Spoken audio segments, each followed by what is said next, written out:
Chapter 18. Peter's Goat.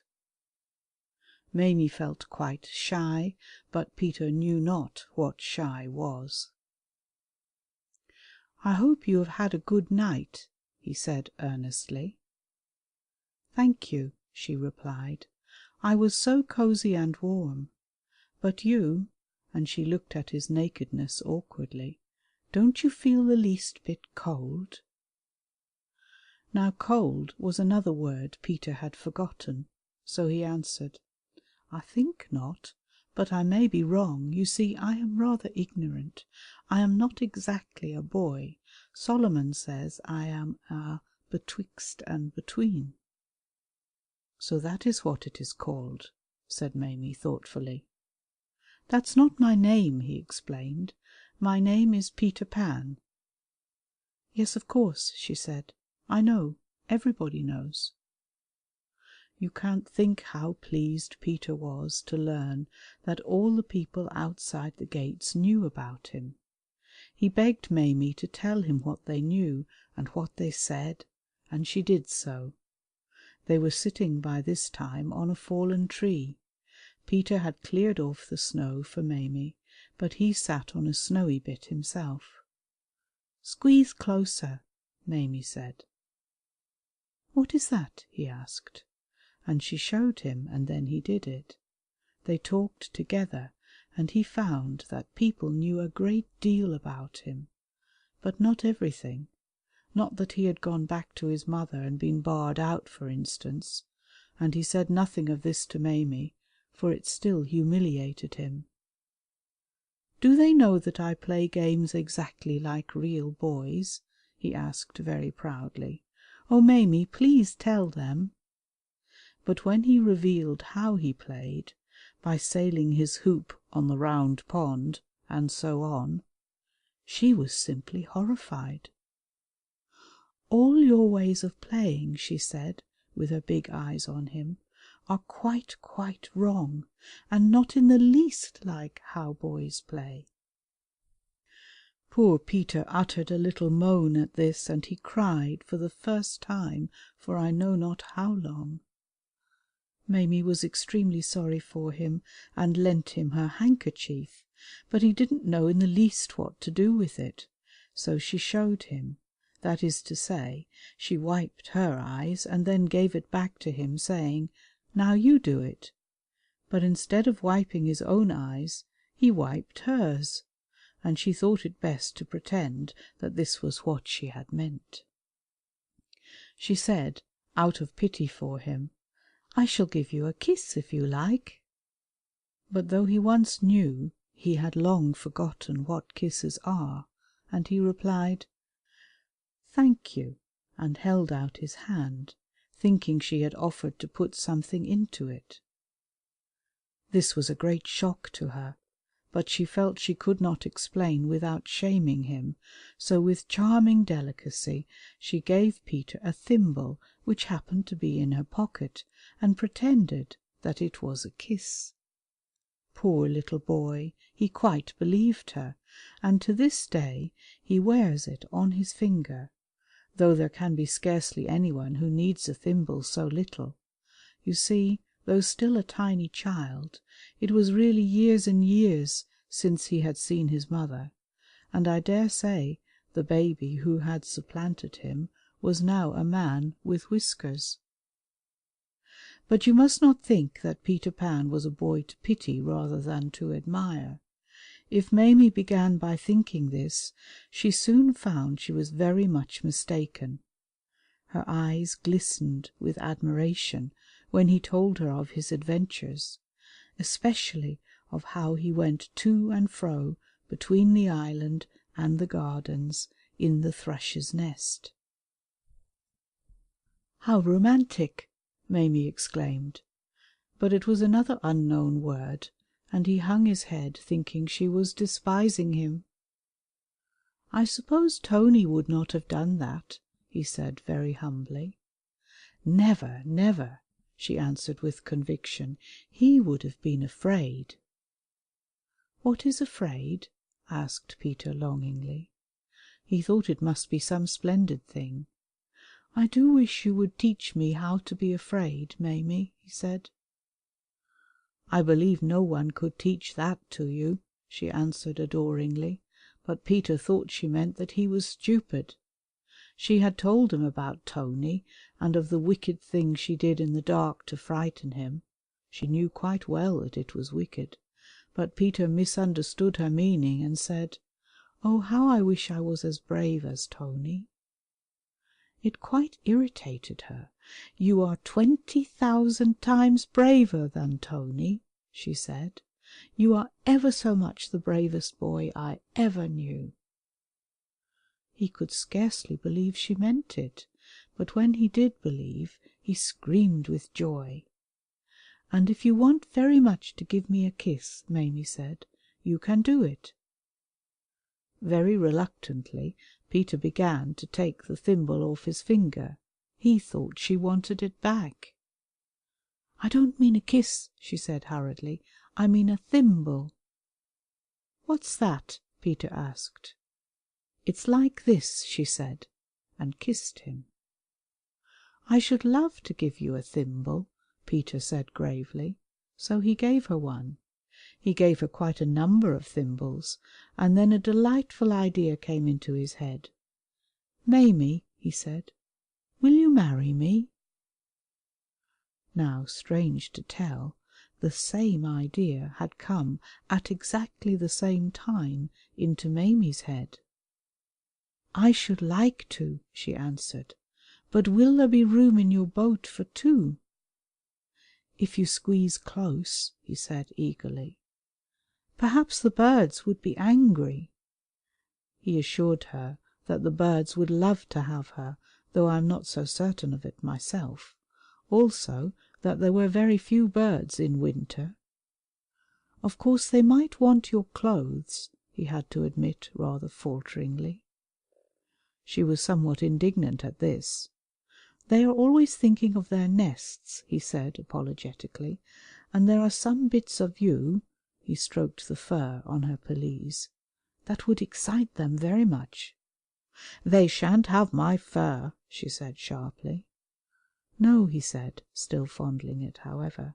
"No. Oh, Maimie," he said rapturously, "do you know why I love you? It is because you are like a beautiful nest." Somehow this made her uneasy. "I think you are speaking more like a bird than a boy now," she said, holding back, and indeed he was even looking rather like a bird. "After all," she said, "you are only a betwixt and between." But it hurt him so much that she immediately added, "It must be a delicious thing to be." "Come and be one then, dear Maimie," he implored her, and they set off for the boat, for it was now very near open gate time. "And you are not a bit like a nest," he whispered to please her. "But I think it is rather nice to be like one," she said in a woman's contradictory way. "And Peter, dear, though I can't give them my fur, I wouldn't mind their building in it. Fancy a nest in my neck with little spotty eggs in it. Oh, Peter, how perfectly lovely!" But as they drew near the Serpentine, she shivered a little and said, "Of course I shall go and see mother often, quite often. It's not as if I was saying good bye for ever to mother. It is not in the least like that." "Oh no," answered Peter, but in his heart he knew it was very like that, and he would have told her so had he not been in a quaking fear of losing her. He was so fond of her, he felt he could not live without her. "She will forget her mother in time and be happy with me," he kept saying to himself, and he hurried her on, giving her thimbles by the way. But even when she had seen the boat and exclaimed ecstatically over its loveliness, she still talked tremblingly about her mother. "You know quite well, Peter, don't you," she said, "that I wouldn't come unless I knew for certain I could go back to mother whenever I want to. Peter, say it." He said it, but he could no longer look her in the face. If you are sure your mother will always want you," he added rather sourly. "The idea of mother's not always wanting me!" Maimie cried, and her face glistened. "If she doesn't bar you out," said Peter huskily. "The door," replied Maimie, "will always, always be open, and mother will always be waiting at it for me." "Then," said Peter, not without grimness, "step in if you feel so sure of her," and he helped Maimie into the thrush's nest. "But why don't you look at me?" she asked, taking him by the arm. Peter tried hard not to look. He tried to push off, then he gave a great gulp and jumped ashore and sat down miserably in the snow. She went to him. "What is it, dear, dear Peter?" she said, wondering. "Oh, Maimie," he cried, "it isn't fair to take you with me if you think you can go back. Your mother," he gulped again, "you don't know them as well as I do." And then he told her the woeful story of how he had been barred out, and she gasped all the time. "But my mother," she said, "my mother." "Yes, she would," said Peter. "They are all the same. I dare say she is looking for another one already." Maimie said aghast, "I can't believe it. You see, when you went away your mother had none, but my mother has Tony, and surely they are satisfied when they have one." Peter replied bitterly, "You should see the letters Solomon gets from ladies who have 6." Just then they heard a grating creak, followed by creak, creak all round the gardens. It was the opening of the gates, and Peter jumped nervously into his boat. He knew Maimie would not come with him now, and he was trying bravely not to cry. But Maimie was sobbing painfully. "If I should be too late," she called in agony. "Oh, Peter, if she has got another one already!" Again he sprang ashore as if she had called him back. "I shall come and look for you to night," he said, squeezing close, "but if you hurry away I think you will be in time." Again he sprang ashore as if she had called him back. "I shall come and look for you to night," he said, squeezing close, "but if you hurry away I think you will be in time." Then he pressed a last thimble on her sweet little mouth, and covered his face with his hands so that he might not see her go. "Dear Peter," she cried. "Dear Maimie," cried the tragic boy. She leapt into his arms, so that it was a sort of fairy wedding, and then she hurried away. Oh, how she hastened to the gates! Peter, you may be sure, was back in the gardens that night as soon as lock out sounded, but he found no Maimie, and so he knew she had been in time. For long he hoped that some night she would come back to him. Often he thought he saw her waiting for him by the shore of the Serpentine as his bark drew to land. But Maimie never went back. She wanted to, but she was afraid that if she saw her dear Betwixt and Between again she would linger with him too long, and besides the ayah now kept a sharp eye on her. But she often talked lovingly of Peter, and she knitted a kettle holder for him, and one day, when she was wondering what Easter present he would like, her mother made a suggestion. Nothing, she said thoughtfully, would be so useful to him as a goat. "He could ride on it," cried Maimie, "and play on his pipe at the same time." "Then," her mother asked, "won't you give him your goat, the one you frighten Tony with at night?" "But it isn't a real goat," Maimie said. "It seems very real to Tony," replied her mother. "It seems frightfully real to me too," Maimie admitted, "but how could I give it to Peter?" Her mother knew a way, and next day, accompanied by Tony, who was really quite a nice boy, though of course he could not compare, they went to the gardens, and Maimie stood alone within a fairy ring, and then her mother, who was a rather gifted lady, said, "My daughter, tell me, if you can, what have you got for Peter Pan?" To which Maimie replied, "I have a goat for him to ride, observe me cast it far and wide." She then flung her arms about as if she were sowing seed, and turned round 3 times. Next Tony said, "If P doth find it waiting here, wilt ne'er again make me to fear?" And Maimie answered, "By dark or light I fondly swear never to see goats anywhere." She also left a letter to Peter in a likely place, explaining what she had done, and begging him to ask the fairies to turn the goat into one convenient for riding on. Well, it all happened just as she hoped, for Peter found the letter, and of course nothing could be easier for the fairies than to turn the goat into a real one, and so that is how Peter got the goat, on which he now rides round the gardens every night, playing sublimely on his pipe. And Maimie kept her promise, and never frightened Tony with a goat again, though I have heard that she created another animal.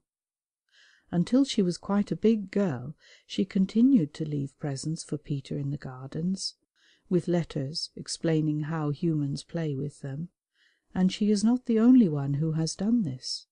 David does it, for instance, and he and I know the likeliest place for leaving them in, and we shall tell you if you like, but for mercy's sake don't ask us before Porthos, for were he to find out the place he would take every one of them. Though Peter still remembers Maimie, he is becoming as gay as ever, and often in sheer happiness he jumps off his goat and lies kicking merrily on the grass. Oh, he has a joyful time, but he has still a vague memory that he was a human once, and it makes him especially kind to the house swallows when they revisit the island, for house swallows are the spirits of little children who have died. They always build in the eaves of the houses where they lived when they were humans, and sometimes they try to fly in at a nursery window, and perhaps that is why Peter loves them best of all the birds.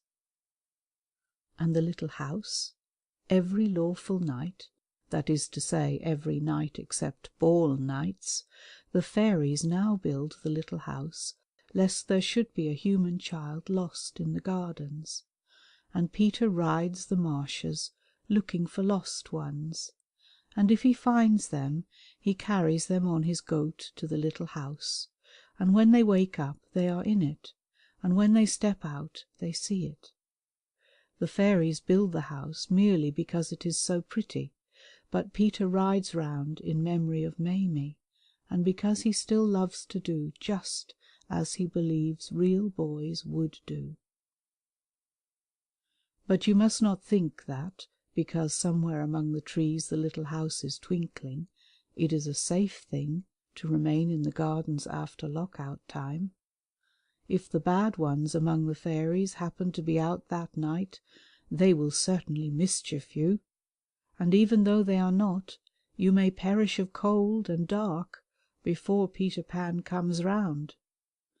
He has been too late several times, and when he sees he is too late he runs back to the thrush's nest for his paddle, of which Maimie had told him the true use, and he digs a grave for the child, and erects a little tombstone, and carves the poor thing's initials on it. He does this at once because he thinks it is what real boys would do, and you must have noticed the little stones, and that there are always 2 together. He puts them in 2s because it seems less lonely. I think that quite the most touching sight in the gardens is the 2 tombstones of Walter Stephen Matthews and Phoebe Phelps. They stand together at the spot where the parishes of Westminster St. Mary's is said to meet the parish of Paddington. Here Peter found the two babes, who had fallen unnoticed from their perambulators, Phoebe aged 13 months, and Walter probably still younger, for Peter seems to have felt a delicacy about putting any age on his stone. They lie side by side, and the simple inscriptions read: W. St. M. 13A. P.P. 1841. David sometimes places white flowers on these two innocent graves. But how strange for parents, when they hurry into the gardens at the opening of the gates, looking for their lost one, to find the sweetest little tombstone instead. I do hope that Peter is not too ready with his spade. It is all rather sad. End of chapter 18. Chapter 19. An Interloper. David and I had a tremendous adventure. It was this: he passed the night with me. We had often talked of it as a possible thing, and at last Mary consented to our having it. The adventure began with David's coming to me at the unwonted hour of 6 p.m, carrying what looked like a packet of sandwiches, but proved to be his requisites for the night, done up in a neat paper parcel.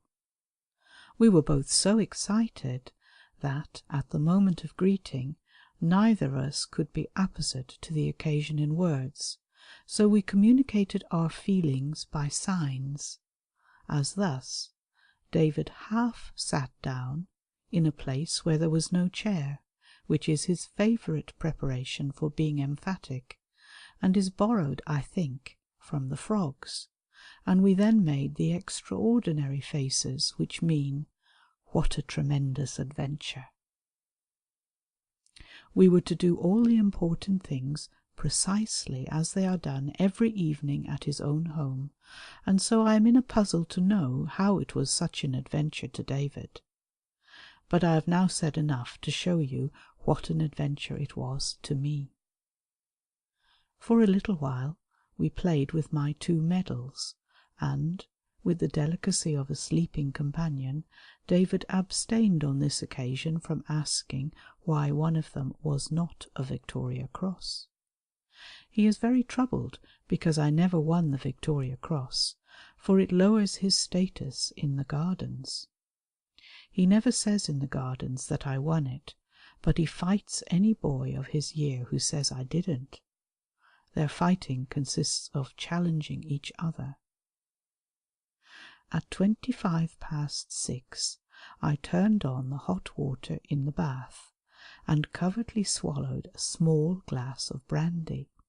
I then said, 6:30, time for little boys to be in bed. I said it in the matter-of-fact voice of one made free of the company of parents, as if I had said it often before, and would have to say it often again, and as if there was nothing particularly delicious to me in hearing myself say it. I tried to say it in that way. And David was deceived. To my exceeding joy he stamped his little foot, and was so naughty that, in gratitude, I gave him 5 minutes with a matchbox. Matches, which he drops on the floor when lighted, are the greatest treat you can give David. Indeed, I think his private heaven is a place with a roaring bonfire. Then I placed my hand carelessly on his shoulder, like one a trifle bored by the dull routine of putting my little boys to bed, and conducted him to the night nursery, which had lately been my private chamber.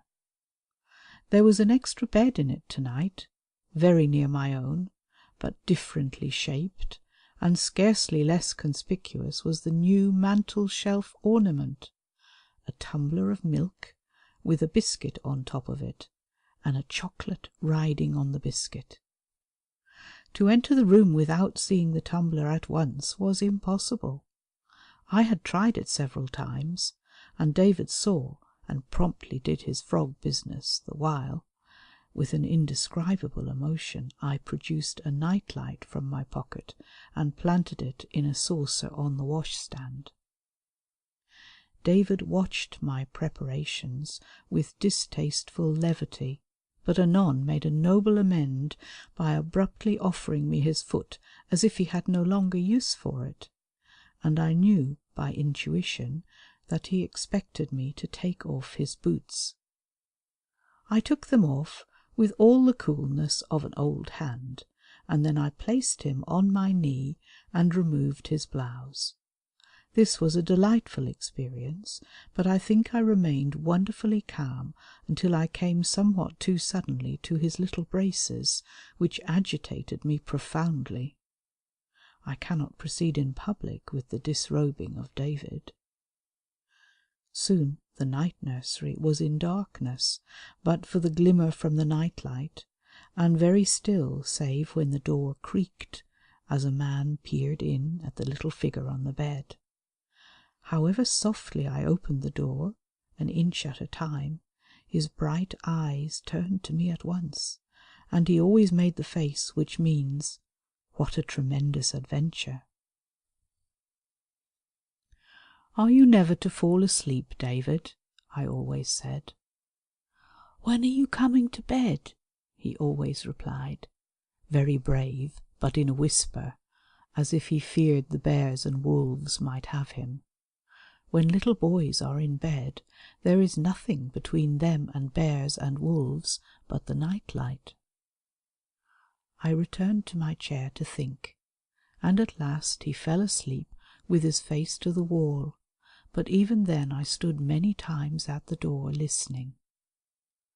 Long after I had gone to bed, a sudden silence filled the chamber, and I knew that David had awaked. I lay motionless, and after what seemed a long time of waiting, a little far-away voice said in a cautious whisper, "Irene." "You were sleeping with me tonight, you know, David," I said. "I didn't know," he replied, a little troubled, but trying not to be a nuisance. "You remember you were with me?" I asked.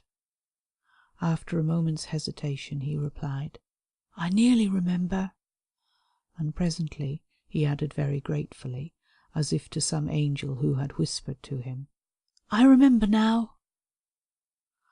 I think he had nigh fallen asleep again when he stirred and said, "Is it going on now?" "What?" "The adventure." "Yes, David." Perhaps this disturbed him, for by and by I had to inquire, "You are not frightened, are you?" "Am I not?" he answered politely, and I knew his hand was groping in the darkness, so I put out mine, and he held on tightly to one finger. "I am not frightened now," he whispered. "And there is nothing else you want?" "Is there not?" he again asked politely. "Are you sure there's not?" he added. "What can it be, David?" "I don't take up very much room," the far-away voice said. "Why, David," said I, sitting up, "do you want to come into my bed?" "Mother said I wasn't to want it unless you wanted it first," he squeaked. "It is what I've been wanting all the time," said I, and then without more ado the little white figure rose and flung itself at me. For the rest of the night he lay on me and across me, and sometimes his feet were at the bottom of the bed, and sometimes on the pillow, but he always retained possession of my finger, and occasionally he woke me to say that he was sleeping with me. I had not a good night. I lay thinking of this little boy, who, in the midst of his play while I undressed him, had suddenly buried his head on my knees, of the woman who had been for him who could be sufficiently daring, of David's dripping little form in the bath, and how when I essayed to catch him he had slipped from my arms like a trout, of how I had stood by the open door listening to his sweet breathing, had stood so long that I forgot his name and called him Timothy. End of chapter 19. Chapter 20. David and Porthos compared. But Mary spoilt it all when I sent David back to her in the morning by inquiring too curiously into his person and discovering that I had put his combinations on him with the buttons to the front. For this I wrote her the following insulting letter. When Mary does anything that specially annoys me, I send her an insulting letter. I once had a photograph taken of David being hanged on a tree. I sent her that. You can't think of all the subtle ways of grieving her I have. No woman with the spirit of a crow would stand it. Dear Madam, I wrote, it has come to my knowledge that when you walk in the gardens with the boy David, you listen avidly for encomiums of him and of your fanciful dressing of him by passers-by. Storing them in your heart the while, you make vain pretence to regard them not. Wherefore, lest you be swollen by these very small things, I, who now know David both day and by night, am minded to compare him and Porthos, the one with the other, both in this matter and in other matters of graver account. And touching this matter of outward show, they are both very lordly, and neither of them likes it to be referred to, but they endure it in different ways. For David says, "Oh, bother," and even at times hits out, but Porthos droops his tail and lets them have their say. Yet is he extolled as beautiful and a darling 10 times for the once that David is extolled? The manners of Porthos are therefore prettier than the manners of David, who, when he has sent me to hide from him behind a tree, sometimes comes not in search, and on emerging tamely from my concealment, I find him playing other games entirely forgetful of my existence, whereas Porthos always comes in search. Also, if David wearies of you, he scruples not to say so, but Porthos, in like circumstances, offers you his paw, meaning farewell, and to bearded men he does this all the time, I think because of a hereditary distaste for goats, so that they conceive him to be enamoured of them when he is only begging them courteously to go. Thus, while the manners of Porthos are more polite, it may be argued that those of David are more efficacious. In gentleness, David compares ill with Porthos, for whereas the one shoves and has been known to kick on slight provocation, the other, who is noisily hated of all small dogs by reason of his size, remonstrates not, even when they cling in froth and fury to his chest, but carries them along tolerantly until they drop off from fatigue.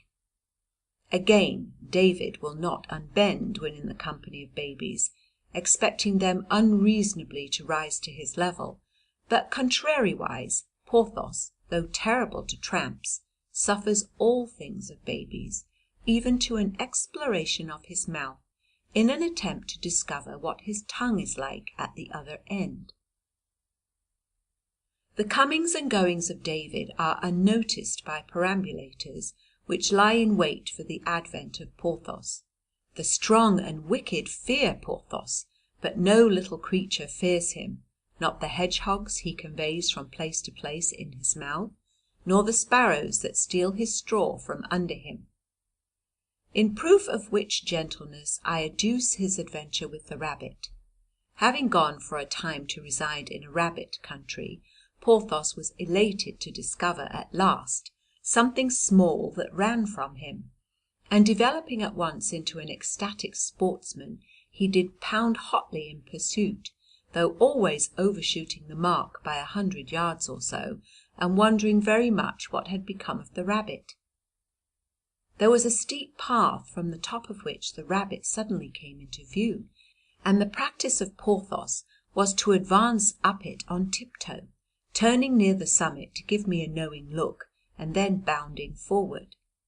The rabbit here did something tricky with a hole in the ground, but Porthos tore onwards in full faith that the game was being played fairly, and always returned panting and puzzling, but glorious. I sometimes shuddered to think of his perplexity should he catch the rabbit, which, however, was extremely unlikely. Nevertheless, he did catch it. I know not how, but presume it to have been another than the one of which he was in chase. I found him with it, his brows furrowed in the deepest thought, the rabbit, terrified but uninjured, cowered beneath him.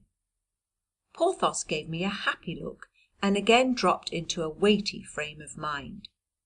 What is the next thing one does was obviously the puzzle with him, and the position was scarcely less awkward for the rabbit, which several times made a move to end this intolerable suspense. Whereupon Porthos immediately gave it a warning tap with his foot, and again fell to pondering. The strain on me was very great. At last they seemed to hit upon a compromise.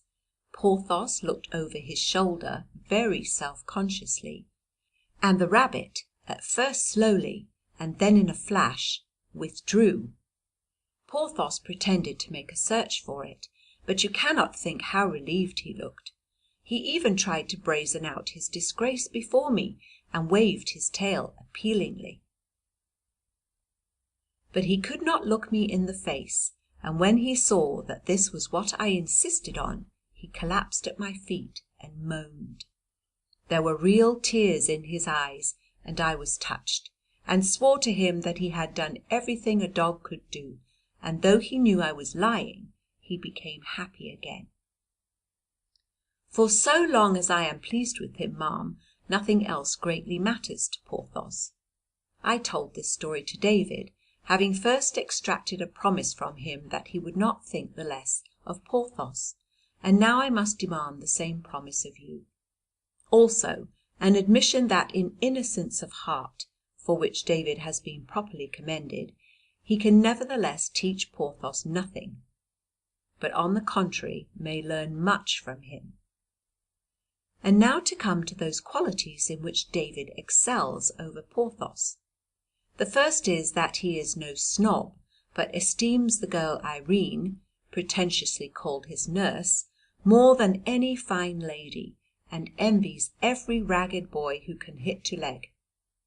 Whereas Porthos would have every class keep its place, and though fond of going down into the kitchen, always barks at the top of the stairs for a servile invitation before he graciously descends. Most of the servants in our street have had the loan of him to be photographed with, and I have but now seen him stalking off for that purpose with a proud little housemaid, who is looking up to him as if he were a warrior for whom she had paid a shilling. Again, when David and Porthos are in their bath, praise is due to the one and must be withheld from the other. For David, as I have noticed, loves to splash in his bath, and to slip back into it from the hands that would transfer him to a towel, but Porthos stands in his bath drooping abjectly, like a shamed figure cut out of some limp material. Furthermore, the inventiveness of David is beyond that of Porthos, who cannot play by himself, and knows not even how to take a solitary walk, while David invents playfully all day long. Lastly, when David is discovered of some offence and expresses sorrow therefor, he does that thing no more for a time, but looks about him for other offences, whereas Porthos incontinently repeats his offence. In other words, he again buries his bone in the backyard, and marvels greatly that I know it, although his nose be crusted with earth. Touching these matters, therefore, let it be granted that David excels Porthos, and in divers similar qualities the one is no more than a match for the other, as in the quality of curiosity. For, if a parcel comes into my chambers, Porthos is miserable until it is opened, and I have noticed the same thing of David. Also, there is the taking of medicine, for at production of the vial all gaiety suddenly departs from Porthos, and he looks the other way, but if I say I have forgotten to have the vial refilled, he skips joyfully, yet thinks he still has a right to a chocolate. And when I remarked disparagingly on this to David, he looked so shy that there was revealed to me a picture of a certain lady treating him for youthful maladies. A thing to be considered of in both is their receiving of punishments, and I am now reminded that the girl Irene, whom I take in this matter to be your mouthpiece, complains that I am not sufficiently severe with David, and do leave the chiding of him for offences against myself to her, in the hope that he will love her less and me more thereby, which we have hotly argued in the gardens, to the detriment of our dignity. And I here say that if I am slow to be severe to David, the reason thereof is that I dare not be severe to Porthos, and I have ever sought to treat the one the same with the other. Now I refrain from raising hand or voice to Porthos, because his great heart is nigh to breaking, if he so much as suspects that all is not well between him and me, and having struck him once some years ago, never can I forget the shudder which passed through him when he saw it was I who had struck, and I shall strike him, ma'am, no more. But when he is detected in any unseemly act now, it is my stern practice to cane my writing table in his presence, and even this punishment is almost more than he can bear. Wherefore, if such chastisement inflicted on David encourages him but to enter upon fresh trespasses, as the girl Irene avers, the reason must be that his heart is not like unto that of the noble Porthos.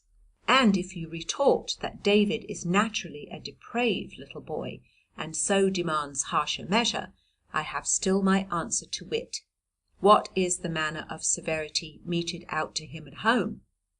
And lest you should shuffle in your reply, I shall mention a notable passage that has come to my ears. As thus, that David, having heard a horrid word in the street, uttered it with unction in the home, that the mother threatened corporal punishment, whereat the father tremblingly intervened, that David continued to rejoice exceedingly in his word, the father spoke darkly of a cane, but the mother rushed between the combatants, that the problematical chastisement became to David an object of romantic interest, that this darkened the happy home, that casting from his path a weeping mother, the goaded father at last dashed from the house, yelling that he was away to buy a cane, that he merely walked the streets white to the lips because of the terror David must now be feeling, and that when he returned it was David, radiant with hope, who opened the door, and then burst into tears because there was no cane. Truly, ma'am, you are a fitting person to tax me with want of severity. Rather should you be giving thanks that it is not you I am comparing with Porthos. But to make an end of this comparison, I mention that Porthos is ever wishful to express gratitude for my kindness to him, so that looking up from my book, I see his mournful eyes fixed upon me with a passionate attachment, and then I know that the well-nigh unbearable sadness which comes into the face of dogs is because they cannot say thank you to their masters, whereas David takes my kindness as his right. But for this, while I should chide him, I cannot do so, for of all the ways David has of making me to love him, the most poignant is that he expects it of me as a matter of course. David is all for fun, but none may plumb the depths of Porthos. Nevertheless, I am most nearly doing so when I lie down beside him on the floor, and he puts an arm about my neck. On my soul, ma'am, a protecting arm. At such times it is as if each of us knew what was the want of the other. Thus weighing Porthos with David, it were hard to tell which is the worthier. Wherefore, do you keep your boy while I keep my dog, and so we shall both be pleased. End of chapter 20. Chapter 21 Chapter 21 William Paterson. We had been together, we three, in my rooms, David telling me about the fairy language, and Porthos lolling on the sofa listening, as one may say. It is his favourite place of a dull day, and under him were some sheets of newspaper, which I spread there at such times to deceive my housekeeper, who thinks dogs should lie on the floor. "Fairy me tribber" is what you say to the fairies when you want them to give you a cup of tea, but it is not so easy as it looks, for all the R's should be pronounced as W's, and I forget this so often that David believes I should find difficulty in making myself understood. "What would you say," he asked me, "if you wanted them to turn you into a hollyhock?" He thinks the ease with which they can turn you into things is their most engaging quality. The answer is "Fairy me lucca," but though he had often told me this, I again forgot the lucca.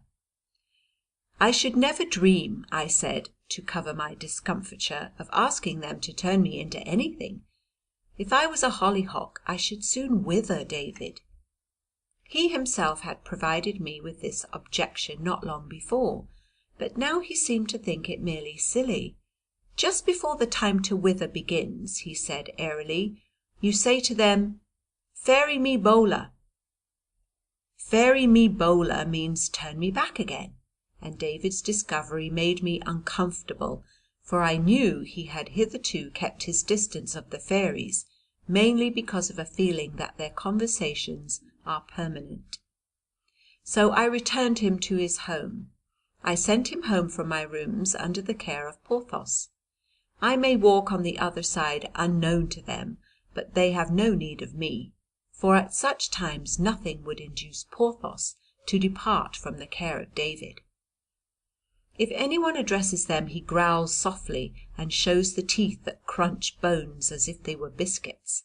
Thus, amicably, the two pass on to Mary's house, where Porthos barks his knock and ring bark till the door is opened. Sometimes he goes in with David, but on this occasion he said good-bye on the step. Nothing remarkable in this, but he did not return to me, not that day, nor next day, nor in weeks and months. I was a man distraught, and David wore his knuckles in his eyes. Conceive it, we had lost our dear Porthos, at least, well, something disquieting happened. I don't quite know what to think of it even now. I know what David thinks. However, you shall think as you choose. My first hope was that Porthos had strolled to the gardens and got locked in for the night, and almost as soon as lock-out was over I was there to make inquiries. But there was no news of Porthos, though I learned that someone was believed to have spent the night in the gardens, a young gentleman who walked out hastily the moment the gates were opened. He had said nothing, however, of having seen a dog. I feared an accident now, for I knew no thief could steal him, yet even an accident seemed incredible. He was always so cautious at crossings. Also, there could not possibly have been an accident to Porthos without there being an accident to something else. David in the middle of his games would suddenly remember the great blank and step aside to cry. It was one of his qualities that when he knew he was about to cry he turned aside to do it, and I always respected his privacy and waited for him. Of course, being but a little boy, he was soon playing again, but his sudden floods of feeling, of which we never spoke, were dear to me in those desolate days. We had a favourite haunt called the Story Seat, and we went back to that, meaning not to look at the grass near it where Porthos used to squat, but we could not help looking at it sideways, and to our distress a man was sitting on the acquainted spot. He rose at our approach and took 2 steps towards us, so quick that they were almost jumps. Then, as he saw that we were passing indignantly, I thought I heard him give a little cry. I put him down for one of your garrulous fellows who try to lure strangers into talk, but next day when we found him sitting on the story seat itself, I had a longer scrutiny of him. He was dandiacally dressed, seemed to tell something under 20 years, and had a handsome wistful face, atop of a heavy, lumbering, almost corpulent figure, which however did not betoken inactivity, for David's purple hat, a conceit of his mother's of which we were both heartily ashamed, blowing off as we neared him, he leapt the railings without touching them, and was back with it in 3 seconds. Only instead of delivering it straightway, he seemed to expect David to chase him for it. You have introduced yourself to David when you jumped the railings without touching them, and William Paterson, as proved to be his name, was at once our friend. We often found him waiting for us at the story seat, and the great stout fellow laughed and wept over our tales like a 3-year-old. Often he said with extraordinary pride, "You are telling the story to me quite as much to David, aren't you?" He was of an innocence such as you shall seldom encounter, and believed stories at which even David blinked. Often he looked at me in quick alarm if David said that of course these things did not really happen, and unable to resist that appeal, I would reply that they really did. I never saw him irate except when David was still sceptical, but then he would say quite warningly, "He says it is true, so it must be true." This brings me to that one of his qualities which at once gratified and pained me, his admiration for myself. His eyes, which at times had a rim of red, were ever fixed upon me fondly, except perhaps when I told him of Porthos, and said that death alone could have kept him so long from my side. Then Paterson's sympathy was such that he had to look away. He was shy of speaking of himself, so I asked him no personal questions, but concluded that his upbringing must have been lonely, to account for his ignorance of affairs, and loveless, else how could he have felt such a drawing to me? I remember very well the day when the strange and surely monstrous suspicion first made my head tingle. We had been blown, the 3 of us, to my rooms by a gust of rain. It was also, I think, the first time Paterson had entered them. "Take the sofa, Mr. Paterson," I said, as I drew a chair nearer to the fire, and for the moment my eyes were off him. Then I saw that before sitting down on the sofa he was spreading the day's paper over it. "Whatever makes you do that?" I asked, and he started like one bewildered by the question, then went white and pushed the paper aside. David had noticed nothing, but I was strangely uncomfortable, and despite my efforts at talk, often lapsed into silence, to be roused from it by a feeling that Paterson was looking at me covertly. Pooh! What vapours of the imagination were these? I blew them from me, and to prove to myself, so to speak, that they were dissipated, I asked him to see David home. As soon as I was alone, I flung me down on the floor laughing, then as quickly jumped up and was after them, and very sober too, for it was come to me abruptly as an odd thing that Paterson had set off without asking where David lived. Seeing them in front of me, I crossed the street and followed. They were walking side by side rather solemnly, and perhaps nothing remarkable happened until they reached David's door. I say perhaps, for something did occur. A lady who has several pretty reasons for frequenting the Gardens recognized David in the street, and was stooping to address him, when Paterson did something that alarmed her. I was too far off to see what it was, but had he growled "hands off," she could not have scurried away more precipitately. He then ponderously marched his charge to the door, where assuredly he did a strange thing. Instead of knocking or ringing, he stood on the step and called out sharply, "Hi, hi, hi," until the door was opened. The whimsy, for it could be nothing more, curtailed me of my sleep that night, and you may picture me trying both sides of the pillow. I recalled other queer things of Paterson, and they came back to me charged with new meanings. There was his way of shaking hands. He now did it in the ordinary way, but when first we knew him, his arm had described a circle, and the hand had sometimes missed mine and come heavily upon my chest instead. His walk, again, might more correctly have been called a waddle. There were his perfervid thanks.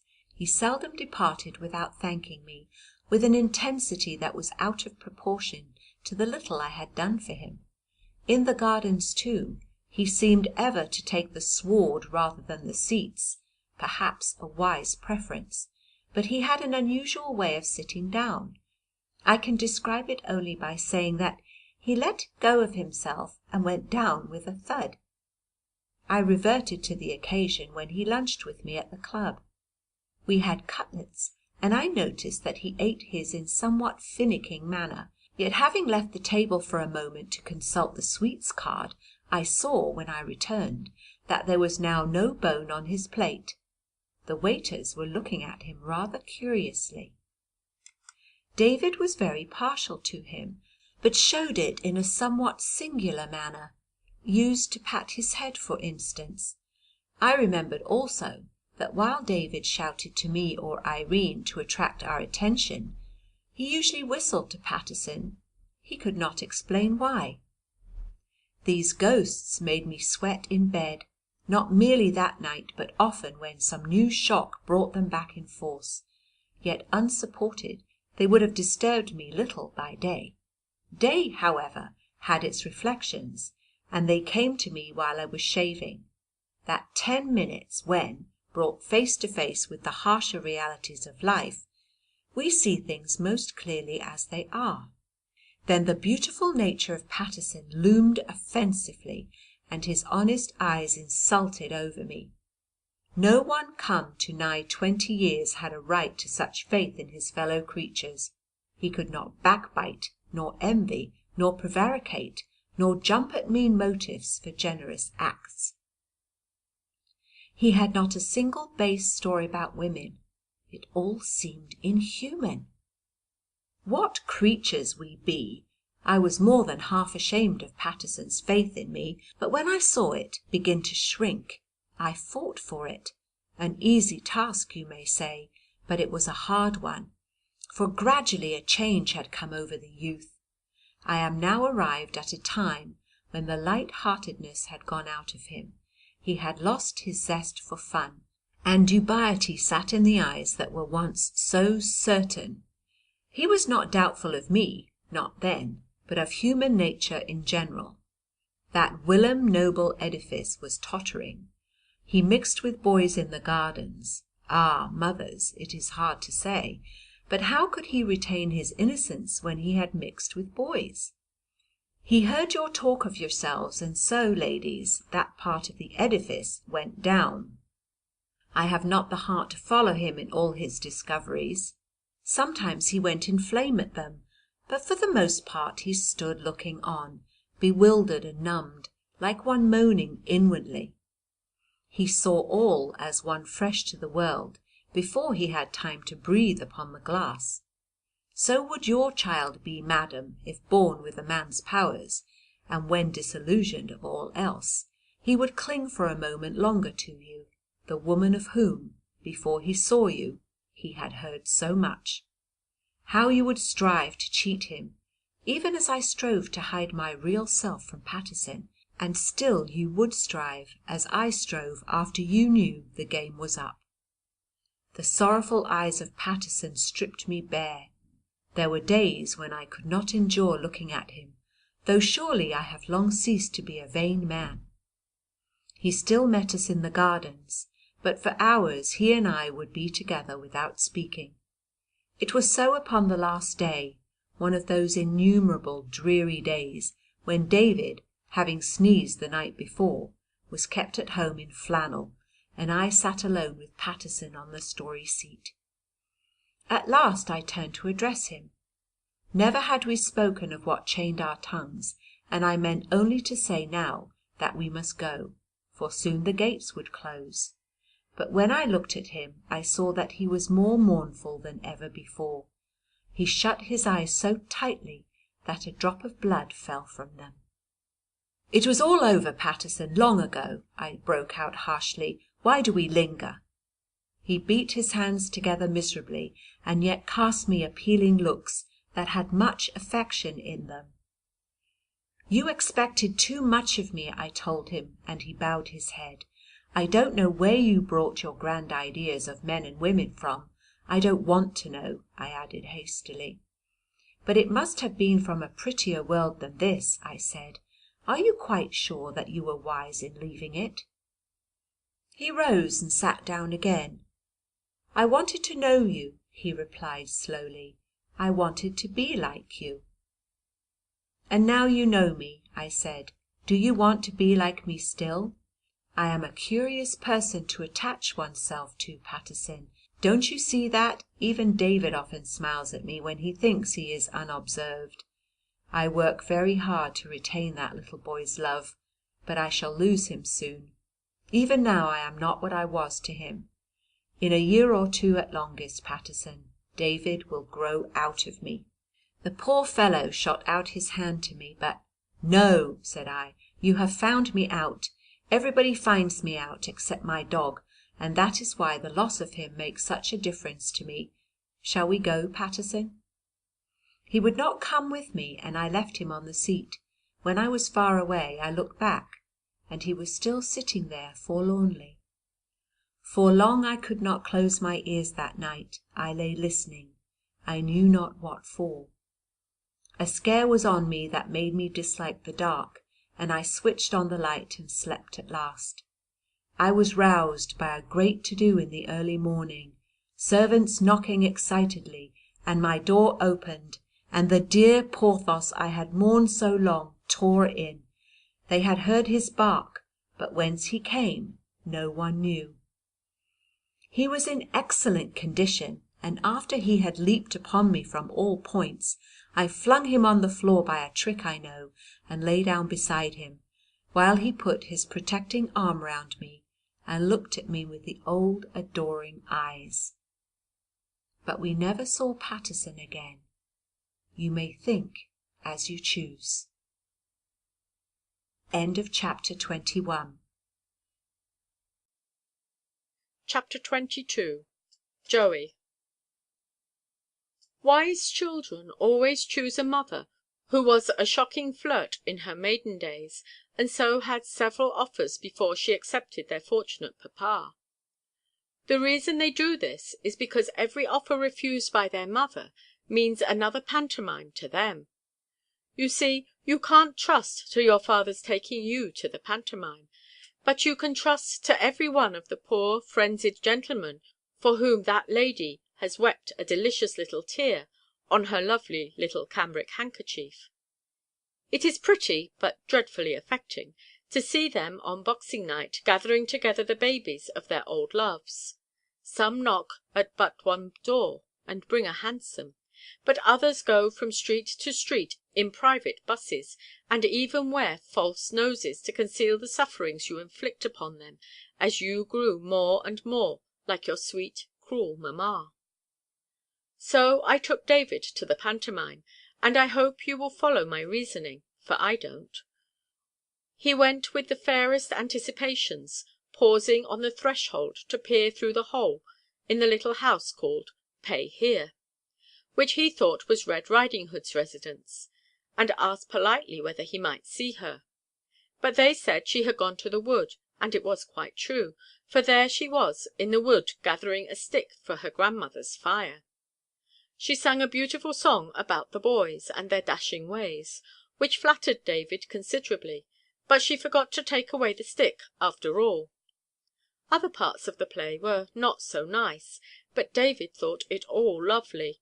He really did. Yet he left the place in tears. All the way home he sobbed in the darkest corner of the growler, and if I tried to comfort him, he struck me. The clown had done it, that man of whom he expected things so fair. He had asked in a loud voice of the middling funny gentleman, when in the middle of a song, whether he thought Joey would be long in coming, and when at last Joey did come, he screamed out, "How d'ye do, Joey?" and went into convulsions of mirth. Joey and his father were shadowing a pork butcher's shop, pocketing the sausages, for which their family has such a fatal weakness, and so when the butcher engaged Joey as his assistant, there was soon not a sausage left.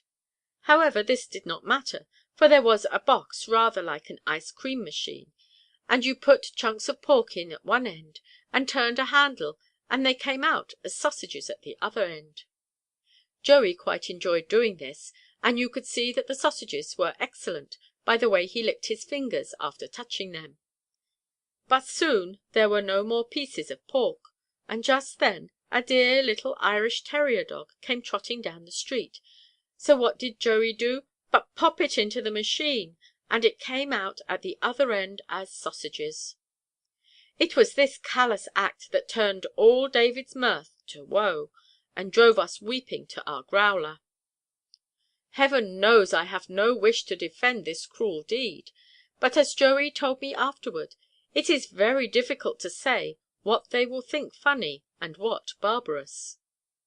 I was forced to admit to him that David had perceived only the joyous in the pokering of the policeman's legs, and had called out heartily, "Do it again," every time Joey knocked the pantaloon down with one kick and helped him up with another. "It hurts the poor chap," I was told by Joey, whom I was agreeably surprised to find by no means wanting in the more humane feelings. "And he wouldn't stand it if there wasn't the laugh to encourage him." He maintained that the dog got that laugh to encourage him also. However, he had not got it from David, whose mother and father and nurse combined could not comfort him, though they swore that the dog was still alive and kicking, which might all have been very well, had not David seen the sausages. It was to inquire whether anything could be done to atone that in considerable trepidation I sent in my card to the clown, and the result of our talk was that he invited me and David to have tea with him on Thursday next at his lodgings. "I shan't laugh," David said, nobly true to the memory of the little dog. "I shan't laugh once," and he closed his jaws very tightly as we drew near the house in Soho where Joey lodged. But he also gripped my hand like one who knew that it would be an ordeal not to laugh. The house was rather like the ordinary kind, but there was a convenient sausage shop exactly opposite, trust Joey for that, and we saw a policeman in the street looking the other way, as they always do look just before you rob them. A woman wearing the same kind of clothes as people in other houses wear told us to go up to the second floor, and she grinned at David as if she had heard about him. So up we went, David muttering through his clenched teeth, "I shan't laugh," and as soon as we knocked a voice called out, "Here we are again," at which a shudder passed through David as if he feared that he had set himself an impossible task. In we went, however, and though the voice had certainly come from this room, we found nobody there. I looked in bewilderment at David, and he quickly put his hand over his mouth. It was a funny room, of course, but not so funny as you might expect. There were droll things in it, but they did nothing funny. You could see that they were just waiting for Joey. There were padded chairs with friendly-looking rents down the middle of them, and a table and a horsehair sofa, and we sat down very cautiously on the sofa, but nothing happened to us. The biggest piece of furniture was an enormous wicker trunk, with a very lively coloured stocking dangling out at a hole in it, and a notice on the top that Joey was the funniest man on earth. David tried to pull the stocking out of the hole, but it was so long that it never came to an end, and when it measured 6 times the length of the room, he had to cover his mouth again. "I'm not laughing," he said to me quite fiercely. He even managed not to laugh, though he did gulp, when we discovered on the mantelpiece a photograph of Joey in ordinary clothes, the garments he wore before he became a clown. You can't think how absurd he looked in them. but David didn't laugh. Suddenly Joey was standing beside us. It could not have been more sudden, though he had come from beneath the table, and he was wearing his pantomime clothes, which he told us afterward were the only clothes he had, and his red and white face was so funny that David made gurgling sounds, which were his laugh trying to force a passage. I introduced David, who offered his hand stiffly, but Joey, instead of taking it, put out his tongue and waggled it, and this was so droll that David had again to save himself by clapping his hand over his mouth. Joey thought he had toothache, so I explained what it truly meant, and then Joey said, "Oh, I shall soon make him laugh," whereupon the following conversation took place between them. "No, you shan't," said David, doggedly. "Yes, I shall." "No, you shan't." "Yes, I shall so." "Shan't, shan't, shan't." "Shall, shall, shall." "You shut up. You're another." By this time Joey was in a frightful way, because he was getting the worst of it, and he boasted that he had David's laugh in his pocket, and David challenged him to produce it, and Joey searched his pockets and brought out the most unexpected articles, including a duck and a bunch of carrots, and you could see by his manner that the simple soul thought these were things which all boys carried loose in their pockets. I dare say David would have had to laugh in the end, had there not been a half-gnawed sausage in one of the pockets, and the sight of it reminded him so cruelly of the poor dog's fate that he howled, and Joey's heart was touched at last, and he also wept, but he wiped his eyes with the duck. It was at this touching moment that the pantaloon hobbled in, also dressed as we had seen him last night, and carrying, unfortunately, a trayful of sausages, which at once increased the general gloom, for he announced in his squeaky voice that they were the very sausages that had lately been the dog. Then Joey seemed to have a great idea, and his excitement was so impressive that we stood gazing at him. First he counted the sausages, and said that they were 2 short, and he found the missing 2 up the pantaloon sleeve. Then he ran out of the room and came back with the sausage machine, and what do you think he did? He put all the sausages into the end of the machine that they had issued from, and turned the handle backward, and then out came the dog at the other end. Can you picture the joy of David? He clasped the dear little terrier in his arms, and then we noticed that there was a sausage adhering to his tail. The pantaloon said we must have put in a sausage too many, but Joey said the machine had not worked quite smoothly, and that he feared this sausage was the dog's bark, which distressed David, for he saw how awkward it must be to a dog to have its bark outside, and we were considering what should be done when the dog closed the discussion by swallowing the sausage. After that David had the most hilarious hour of his life, entering into the childish pleasures of this family as heartily as if he had been brought up on sausages, and knocking the pantaloon down repeatedly. You must not think that he did this viciously. He did it to please the old gentleman, who begged him to do it, and always shook his hand warmly and said "Thank you" when he had done it. They are quite a simple people. Joey called David and me Sonny, and asked David, who addressed him as Mr. Clown, to call him Joey. He also told us that the pantaloon's name was Old Joey, and the Columbine's Josie, and the Harlequin's Joeykin. We were sorry to hear that old Joey gave him a good deal of trouble. This was because his memory is so bad that he often forgets whether it is your head or your feet you should stand on, and he usually begins the day by standing on the end that happens to get out of bed first. Thus he requires constant watching, and the worst of it is you dare not draw attention to his mistake, he is so shrinkingly sensitive about it.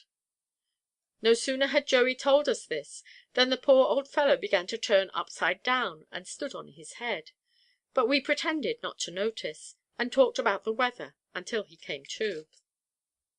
Josie and Joeykin, all skirts and spangles, were with us by this time, for they had been invited to tea. They came in dancing, and danced off and on most of the time. Even in the middle of what they were saying they would begin to flutter. It was not so much that they meant to dance, as that the slightest thing set them going, such as sitting in a draught, and David found he could blow them about the room like pieces of paper. He could see by the shortness of Josie's dress that she was very young indeed, and at first this made him shy, as he always is when introduced formally to little girls, and he stood sucking his thumb, and so did she, but soon the stiffness wore off, and they sat together on the sofa, holding each other's hands. All this time the harlequin was rotating like a beautiful fish, and David requested him to jump through the wall, at which he is such an adept. And first he said he would, and then he said he'd better not, for the last time he did it the people in the next house had made such a fuss. David had to admit that it must be rather startling to the people on the other side of the wall, but he was sorry. By this time tea was ready, and Josie, who poured out, remembered to ask if you took milk with just 1 drop of tea in it, exactly as her mother would have asked. There was nothing to eat, of course, except sausages, but what a number of them there were! Hundreds at least, strings of sausages, and every now and then Joey jumped up and played skipping rope with them. David had been taught not to look greedy, even though he felt greedy, and he was shocked to see the way in which Joey and old Joey, and even Josie, eyed the sausages they had given him.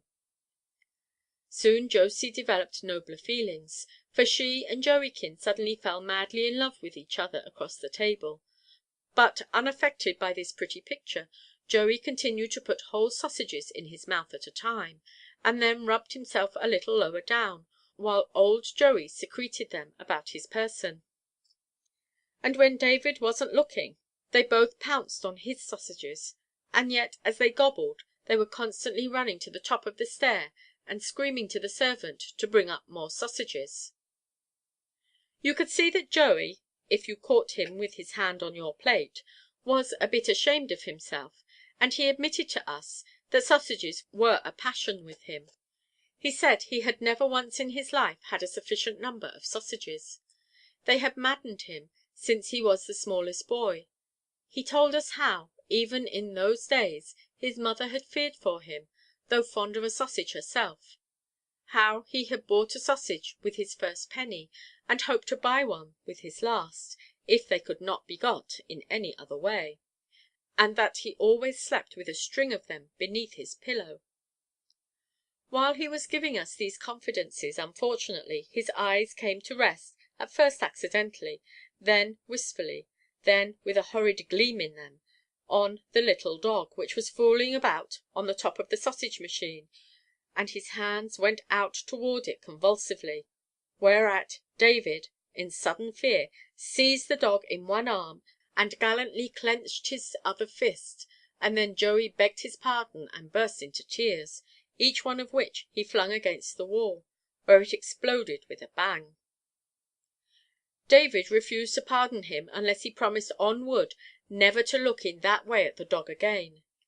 But Joey said promises were nothing to him when he was short of sausages, and so his wisest course would be to present the dog to David. Oh, the joy of David when he understood that the little dog he had saved was his very own! I can tell you he was now in a hurry to be off before Joey had time to change his mind. "All I ask of you," Joey said with a break in his voice, "is to call him after me, and always to give him a sausage, sonny, of a Saturday night."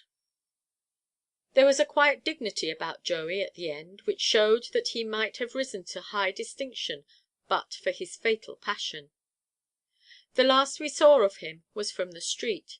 He was waving his tongue at us in his attractive, foolish way, and Josie was poised on Joeykin's hand like a butterfly that had alighted on a flower. We could not exactly see old Joey, but we saw his feet, and so feared the worst. Of course they are not everything they should be, but one can't help liking them. End of chapter 22. Chapter 23. Chapter 23. Pilkingtons. On attaining the age of 8 or thereabout, children fly away from the Gardens and never come back. When next you meet them they are ladies and gentlemen holding up their umbrellas to hail a hansom. Where the girls go to I know not, to some private place I suppose, to put up their hair, but the boys have gone to Pilkingtons. He is a man with a cane. You may not go to Pilkingtons in knickerbockers made by your mother, make she ever so artfully. They must be real knickerbockers, it is his stern rule. Hence the fearful fascination of Pilkingtons. He may be conceived as one who, baiting his hook with real knickerbockers, fishes all day in the Gardens, which are to him but a pool swarming with small fry. Abhorred shade! I know not what manner of man thou art in the flesh, sir, but figure thee bearded and black of eyes, and of a lean tortuous habit of body, that moves ever with a swish. Every morning, I swear, thou readest avidly the list of male births in thy paper, and then are thy hands rubbed gloatingly the one upon the other. 'Tis fear of thee and thy gown and thy cane, which are part of thee, that make the fairies to hide by day. Wert thou to linger but once among their haunts, between the hours of lock-out and open gates, there would be left not one single gentle place in all the Gardens. The little people would flit, how much wiser they than the small boys who swim glamoured to thy crafty hook. Thou devastator of the Gardens, I know thee, Pilkington. I first heard of Pilkington from David, who had it from Oliver Bailey. This Oliver Bailey was one of the most dashing figures in the Gardens, and without apparent effort was daily drawing nearer the completion of his 7th year, at a time when David seemed unable to get beyond 5:30. I have to speak of him in the past tense, for gone is Oliver from the Gardens, gone to Pilkingtons, but he is still a name among us, and some lordly deeds are remembered of him, as that his father shaved twice a day. Oliver himself was all on that scale. His not ignoble ambition seems always to have been wrecked upon an island. Indeed, I am told that he mentioned it insinuatingly in his prayers, and it was perhaps inevitable that a boy with such an outlook should fascinate David. I am proud, therefore, to be able to state on wood that it was Oliver himself who made the overture. On first hearing from some satellite of Oliver's of wrecked islands, as they are called in the Gardens, David said wistfully that he supposed you needed to be very, very good before you had any chance of being wrecked, and the remark was conveyed to Oliver, on whom it made an uncomfortable impression. For a time he tried to evade it, but ultimately David was presented to him and invited gloomily to say it again. The upshot was that Oliver advertised the Gardens of his intention to be good until he was 8, and if he had not been wrecked by that time, to be as jolly bad as a boy could be. He was naturally so bad that at the kindergarten academy, when the mistress ordered whoever had done the last naughty deed to step forward, Oliver's custom had been to step forward, not necessarily because he had done it, but because he presumed he very likely had. The friendship of the two dated from this time, and at first I thought Oliver discovered generosity in hasting to David as to an equal. He also walked hand in hand with him, and even reproved him for delinquencies like a loving elder brother. But 'tis a grey world even in the Gardens, for I found that a new arrangement had been made which reduced Oliver to life-size. He had wearied of well-doing, and passed it on, so to speak, to his friend. In other words, on David now devolved the task of being good until he was 8, while Oliver clung to him so closely that the one could not be wrecked without the other. When this was made known to me, it was already too late to break the spell of Oliver. David was top-heavy with pride in him and faith. I began to find myself very much in the cold, for Oliver was frankly bored by me, and even David seemed to think it would be convenient if I went and sat with Irene. Am I affecting to laugh? I was really distressed and lonely and rather bitter, and how humble I became. Sometimes when the dog Joey is unable, by frisking, to induce Porthos to play with him, he stands on his hind legs and begs it of him, and I do believe I was sometimes as humble as Joey. Then David would insist on my being suffered to join them, but it was plain that he had no real occasion for me. It was an unheroic trouble, and I despised myself. For years I had been fighting Mary for David, and had not wholly failed, though she was advantaged by the accident of relationship. Was I now to be knocked out so easily by a 7-year-old? I reconsidered my weapons, and I fought Oliver and beat him. Figure to yourself those two boys become as faithful to me as my coat-tails. With wrecked islands I did it. I began in the most unpretentious way, by telling them a story which might last an hour, and favoured by many an unexpected wind, it lasted 18 months. It started as the wreck of the simple Swiss family, who looked up and saw the butter tree, but soon a glorious inspiration of the night turned it into the wreck of David A. and Oliver Bailey. At first it was what they were to do when they were wrecked, but imperceptibly it became what they had done. I spent much of my time staring reflectively at the titles of the boys' stories in the booksellers' windows, whistling for a breeze, so to say, for I found that the titles were even more helpful than the stories. We wrecked everybody of note, including all Homer's most taking characters and the hero of Paradise Lost. But we suffered them not to land. We stripped them of what we wanted, and left them to wander the high seas naked of adventure. And all this was merely the beginning. By this time I had been cast upon the island. It was not my own proposal, but David knew my wishes, and he made it all right for me with Oliver. They found me among the breakers with a large dog, which had kept me afloat throughout that terrible night. I was the sole survivor of the ill-fated Anna Pink. So exhausted was I that they had to carry me to their hut, and great was my gratitude when on opening my eyes I found myself in that romantic edifice instead of in Davy Jones's locker.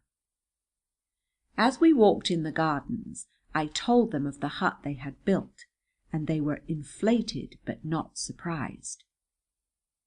On the other hand, they looked for surprise from me. "Did we tell you about the turtle we turned on its back?" asked Oliver, reverting to deeds of theirs of which I had previously told them. "You did?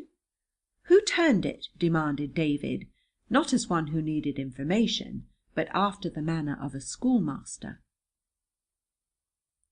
"It was turned," I said, "by David A., the younger of the two youths." "Who made the monkeys fling coconuts at him?" asked the older of the two youths. "Oliver Bailey," I replied.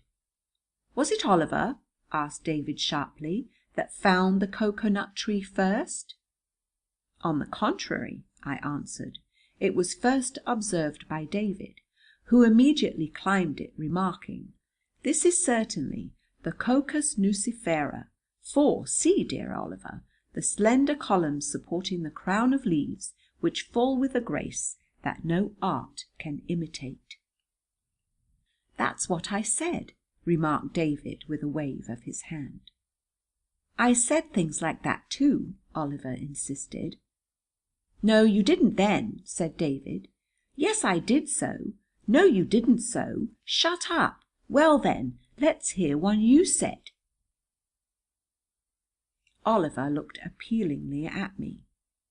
"The following," I announced, "is one that Oliver said. Truly, dear comrade, though the perils of these happenings are great, and our privations calculated to break the stoutest heart, yet to be rewarded by such fair sights I would endure still greater trials, and still rejoice even as the bird on yonder bough." "That's one I said," crowed Oliver. "I shot the bird," said David instantly. "What bird?" "The yonder bird." "No, you didn't. Did I not shoot the bird?" "It was David who shot the bird," I said, "but it was Oliver who saw it by its multicoloured plumage, that it was one of the Psittacidae, an excellent substitute for partridge." "You didn't see that," said Oliver, rather swollen. "Yes, I did.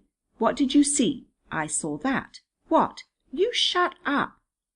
"David shot it," I summed up, "and Oliver knew its name, but I ate it. Do you remember how hungry I was?" "Rather," said David. "I cooked it," said Oliver. "It was served up on toast," I reminded them. "I toasted it," said David. "Toast from the breadfruit tree," I said, "which, as you both remarked simultaneously, bears 2 and sometimes 3 crops in a year, and also affords a serviceable gum for the pitching of canoes." "I pitched mine best," said Oliver. "I pitched mine farthest," said David. "And when I had finished my repast," said I, "you amazed me by handing me a cigar from the tobacco plant." "I handed it," said Oliver. "I snicked off the end," said David. "And then," said I, "you gave me a light." "Which of us?" they cried together. "Both of you," I said. "Never shall I forget my amazement when I saw you get that light by rubbing 2 sticks together." At this they waggled their heads. "You couldn't have done it," said David. "No, David," I admitted, "I can't do it. But of course I know that all wrecked boys do it quite easily. Show me how you did it." But after consulting apart they agreed not to show me. I was not shown everything. David was now firmly convinced that he had once been wrecked on an island, while Oliver passed his days in dubiety. They used to argue it out together and among their friends. As I unfolded the story, Oliver listened with an open knife in his hand, and David, who was not allowed to have a knife, wore a pirate string round his waist.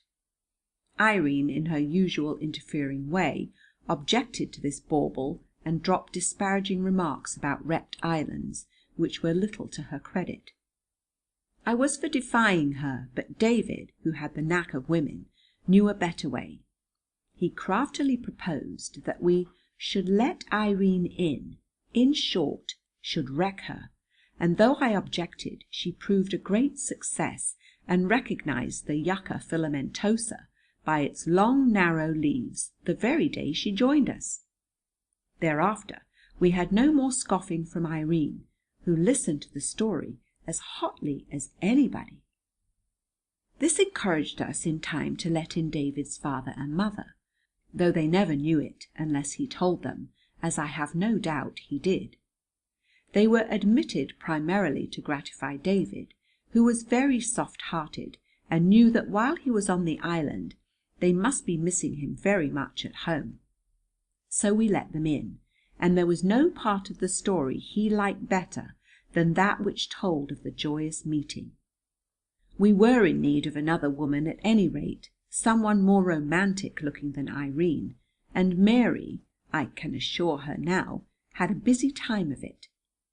She was constantly being carried off by cannibals, and David became quite an adept at plucking her from the very pot itself, and springing from cliff to cliff with his lovely burden in his arms. There was seldom a Saturday in which David did not kill his man. I shall now provide the proof that David believed it all to be as true as true. It was told me by Oliver, who had it from our hero himself. I had described to them how the savages had tattooed David's father, and Oliver informed me that one night shortly afterward David was discovered softly lifting the blankets off his father's legs to have a look at the birds and reptiles etched thereon. Thus many months passed with no word of Pilkington, and you may be asking where he was all this time. Ah, my friends, he was very busy fishing, though I was as yet unaware of his existence. Most suddenly I heard the whir of his hated reel as he struck a fish. I remember that grim day with painful vividness. It was a wet day. Indeed, I think it has rained for me more or less ever since. As soon as they joined me, I saw from the manner of the two boys that they had something to communicate. Oliver nudged David and retired a few paces, whereupon David said to me solemnly, "Oliver is going to Pilkington's." I immediately perceived that it was some school, but so little did I understand the import of David's remark that I called out jocularly, "I hope he won't swish you, Oliver." Evidently I had pained both of them, for they exchanged glances and retired for consultation behind a tree, whence David returned to say with emphasis, "He has 2 jackets and 2 shirts and 2 knickerbockers, all real ones." "Well done, Oliver," said I, but it was the wrong thing again, and once more they disappeared behind the tree. Evidently they decided that the time for plain speaking was come, for now David announced bluntly, "He wants you not to call him Oliver any longer." "What shall I call him?" "Bailey." "But why?" "He's going to Pilkington's, and he can't play with us any more after next Saturday." "Why not?" "He's going to Pilkington's." So now I knew the law about the thing, and we moved on together, Oliver stretching himself consciously, and methought that even David walked with a sedater air. "David," said I, with a sinking, "are you going to Pilkington's?"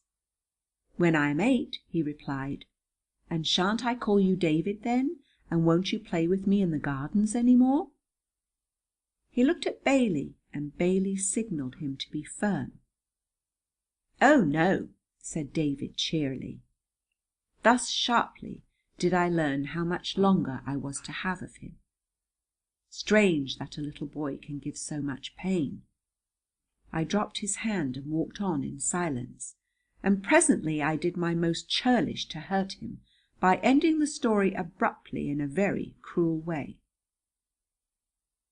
10 years have elapsed," said I, "since I last spoke, and our 2 heroes, now gay young men, are revisiting the wrecked island of their childhood."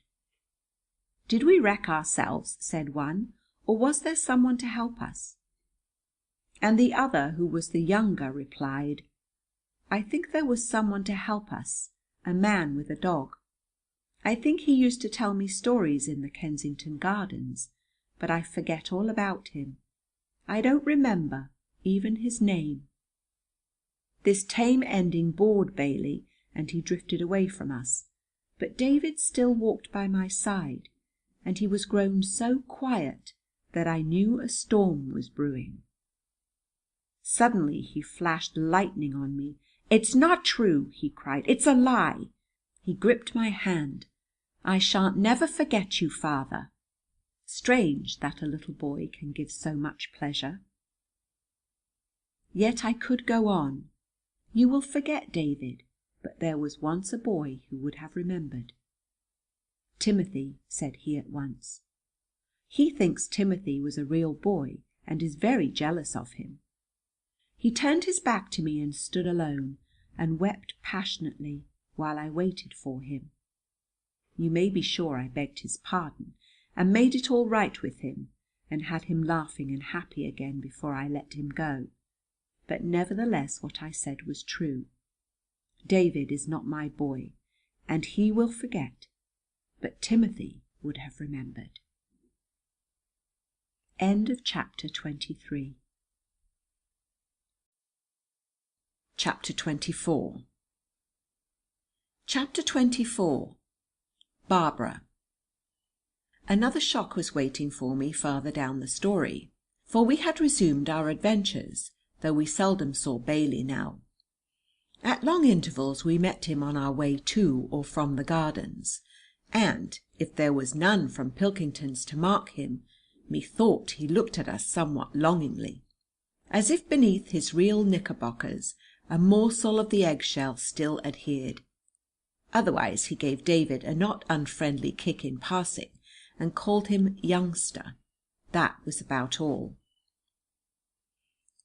When Oliver disappeared from the life of the Gardens, we had lofted him out of the story, and did very well without him, extending our operations to the mainland, where they were on so vast a scale that we were rapidly depopulating the earth. And then, said David one day, "Shall we let Barbara in?" We had occasionally considered the giving of Bailey's place to some other child of the Gardens, divers of David's year having sought election, even with bribes, but Barbara was new to me. "Who is she?" I asked. "She's my sister." You may imagine how I gaped. "She hasn't come yet," David said lightly, "but she's coming." I was shocked, not perhaps so much shocked as disillusioned, for though I had always suspicioned Mary A. as one who harboured the craziest ambitions when she looked most humble, of such presumption as this I had never thought her capable.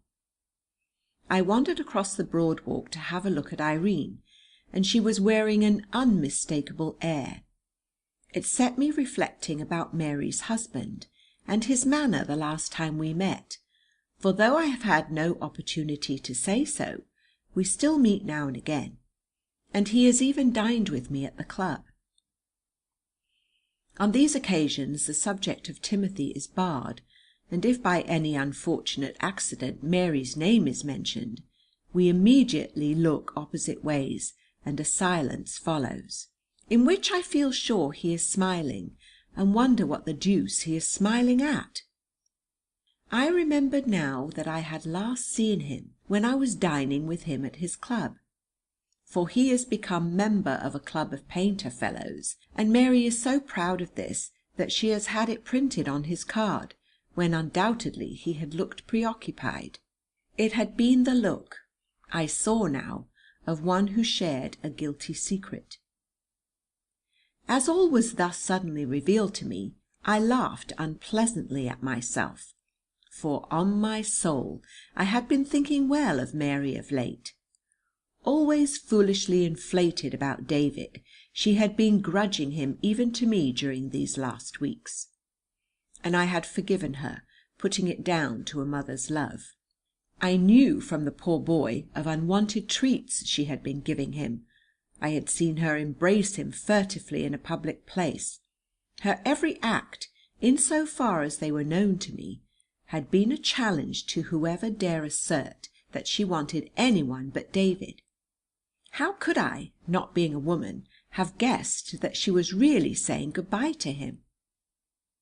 Reader, picture to yourself that simple little boy playing about the house at this time, on the understanding that everything was going on as usual.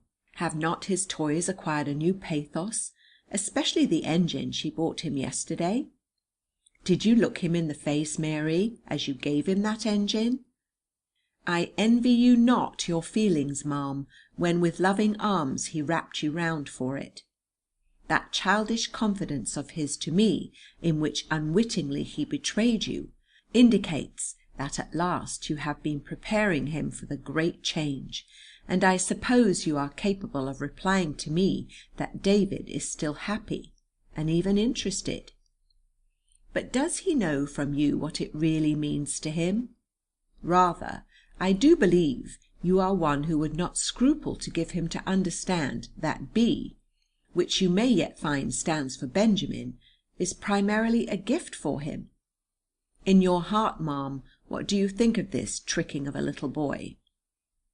Suppose David had known what was to happen before he came to you, are you sure he would have come? Undoubtedly there is an unwritten compact in such matters between a mother and her firstborn, and I desire to point out to you that he never breaks it. Again, what will the other boys say when they know? You are outside the criticism of the Gardens, but David is not. Faith, madam, I believe you would have been kinder to wait and let him run the gauntlet at Pilkington's.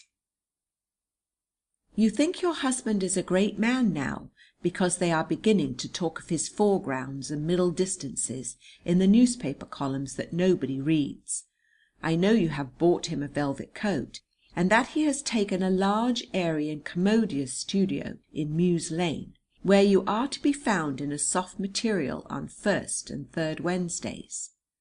Times are changing, but shall I tell you a story here, just to let you see that I am acquainted with it?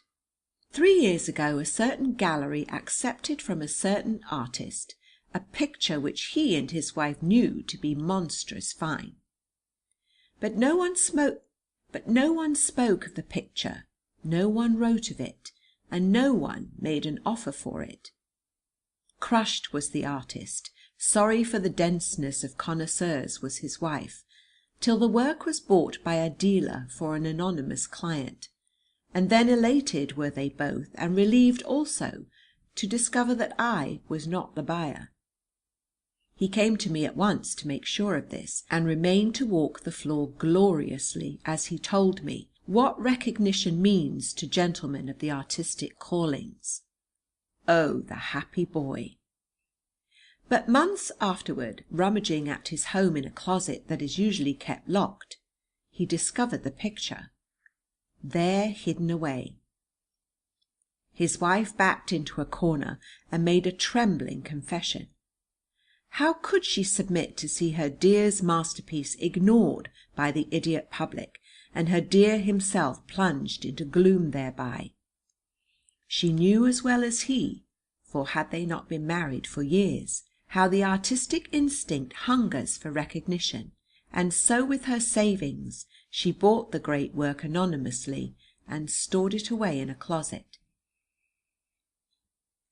At first I believe the man raved furiously, but by and by he was on his knees at the feet of this little darling.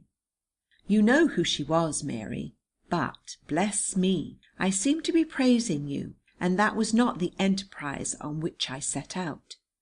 What I intended to convey was that though you can now venture on small extravagances, you seem to be going too fast. Look at it how one may, this Barbara idea is undoubtedly a bad business. How to be even with her, I cast about for a means, and on my lucky day I did conceive my final triumph over Mary, at which I have scarcely as yet dared to hint, lest by discovering it I should spoil my plot. For there has been a plot all the time. For long I had known that Mary contemplated the writing of a book, my informant being David, who, because I have published a little volume on military tactics, and am preparing a larger one on the same subject, which I shall never finish, likes to watch my methods of composition, how I dip, and so on, his desire being to help her. He may have done this on his own initiative, but it is also quite possible that in her desperation she urged him to it. He certainly implied that she had taken to book writing because it must be easy if I could do it. She also informed him, very inconsiderately, that I did not print my books myself, and this lowered me in the eyes of David, for it was for the printing he had admired me and boasted of me in the Gardens. "I suppose you didn't make the boxes neither, nor yet the labels," he said to me, in the voice of one shorn of belief in everything. I should say here that my literary labours are abstruse, the token whereof is many rows of boxes nailed against my walls, each labelled with a letter of the alphabet. When I take a note in A, I drop it into the A box, and so on, much to the satisfaction of David, who likes to drop them in for me. I had now to admit that Wheeler and Gibb made the boxes. "But I made the labels myself, David." "They are not so well made as the boxes," he replied. Thus I have reason to wish ill to Mary's work of imagination, as I presumed it to be, and I said to him with easy brutality, "Tell her about the boxes, David, and that no one can begin a book until they are all full. That will frighten her." Soon thereafter he announced to me that she had got a box. "One box," I said with a sneer. "She made it herself," retorted David hotly. I got little real information from him about the work, partly because David loses his footing when he descends to the practical, and perhaps still more because he found me unsympathetic. But when he blurted out the title, The Little White Bird, I was like one who had read the book to its last page. I knew at once that the white bird was the little daughter Mary would fain have had. Somehow I had always known that she would like to have a little daughter. She was that kind of woman, and so long as she had the modesty to see that she could not have one, I sympathized with her deeply, whatever I may have said about her book to David. In those days Mary had the loveliest ideas for her sad little book, and they came to her mostly in the morning, when she was only 3 parts awake, but as she stepped out of bed they all flew away like startled birds. I gathered from David that this depressed her exceedingly. "Oh, Mary, your thoughts are much too pretty and holy to show themselves to anyone but yourself. The shy things are hiding within you. If they could come into the open, they would not be a book, they would be little Barbara." But that was not the message I sent her. "She will never be able to write it," I explained to David. "She has not the ability. Tell her I said that." I remembered now that for many months I had heard nothing of her ambitious project, so I questioned David and discovered that it was abandoned. He could not say why, nor was it necessary that he should. The trivial little reason was at once so plain to me. From that moment all my sympathy with Mary was spilled, and I searched for some means of exulting over her until I found it. It was this. I decided, unknown even to David, to write the book, The Little White Bird, of which she had proved herself incapable.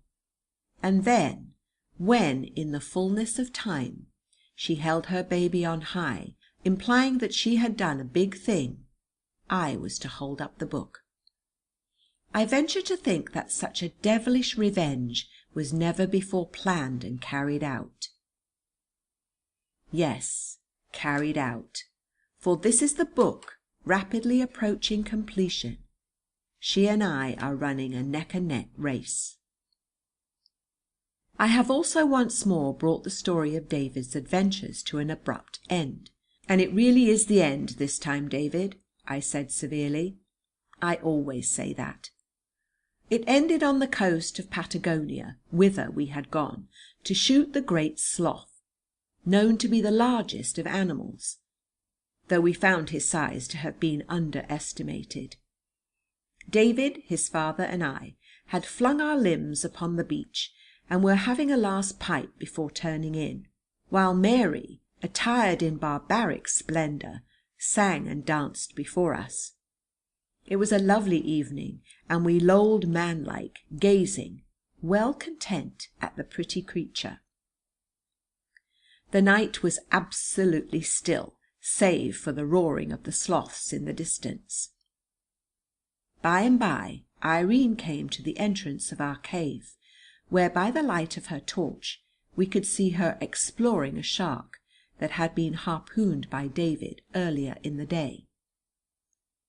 Everything conduced to repose, and a feeling of gentle peace crept over us, from which we were roused by a shrill cry. It was uttered by Irene, who came speeding to us bearing certain articles, a watch, a pair of boots, a newspaper which she had discovered in the interior of the shark. What was our surprise to find in the newspaper intelligence of the utmost importance to all of us. It was nothing less than this: the birth of a new baby in London to Mary. How strange a method had Solomon chosen of sending us the news! The bald announcement at once plunged us into a fever of excitement, and next morning we set sail for England. Soon we came within sight of the white cliffs of Albion. Mary could not sit down for a moment, so hot was she to see her child. She paced the deck in an uncontrollable agitation. "So did I," cried David, when I had reached this point in the story. On arriving at the docks, we immediately hailed a cab. "Never, David," I said, "shall I forget your mother's excitement. She kept putting her head out of the window and calling to the cabby to go quicker, quicker. How he lashed his horse! At last he drew up at your house, and then your mother, springing out, flew up the steps and beat with her hands upon the door. David was quite carried away by the reality of it. 'Father has the key,' he screamed. 'He opened the door,' I said grandly, 'and your mother rushed in, and next moment her Benjamin was in her arms.'" There was a pause. "Barbara," corrected David.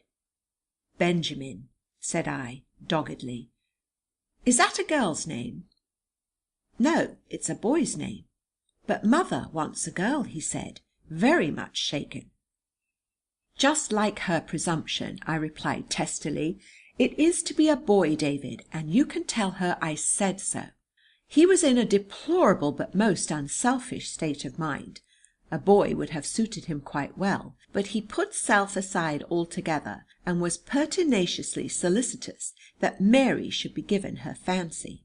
"Barbara," he repeatedly implored me.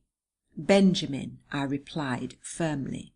For long I was obdurate, but the time was summer, and at last I agreed to play him for it. A 2-innings match. If he won, it was to be a girl, and if I won, it was to be a boy. End of chapter 24. The cricket match. I think there has not been so much on a cricket match since the day when Sir Horace Mann walked about Broad Halfpenny, agitatedly cutting down the daisies with his stick. And be it remembered, the heroes of Hambledon played for money and renown only, while David was champion of a lady. A lady! May we not prettily say of 2 ladies? There were no spectators of our contest, except now and again some loiterer in the gardens, who little thought what was the stake for which we played. But cannot we conceive Barbara standing at the ropes and agitatedly cutting down the daisies every time David missed the ball?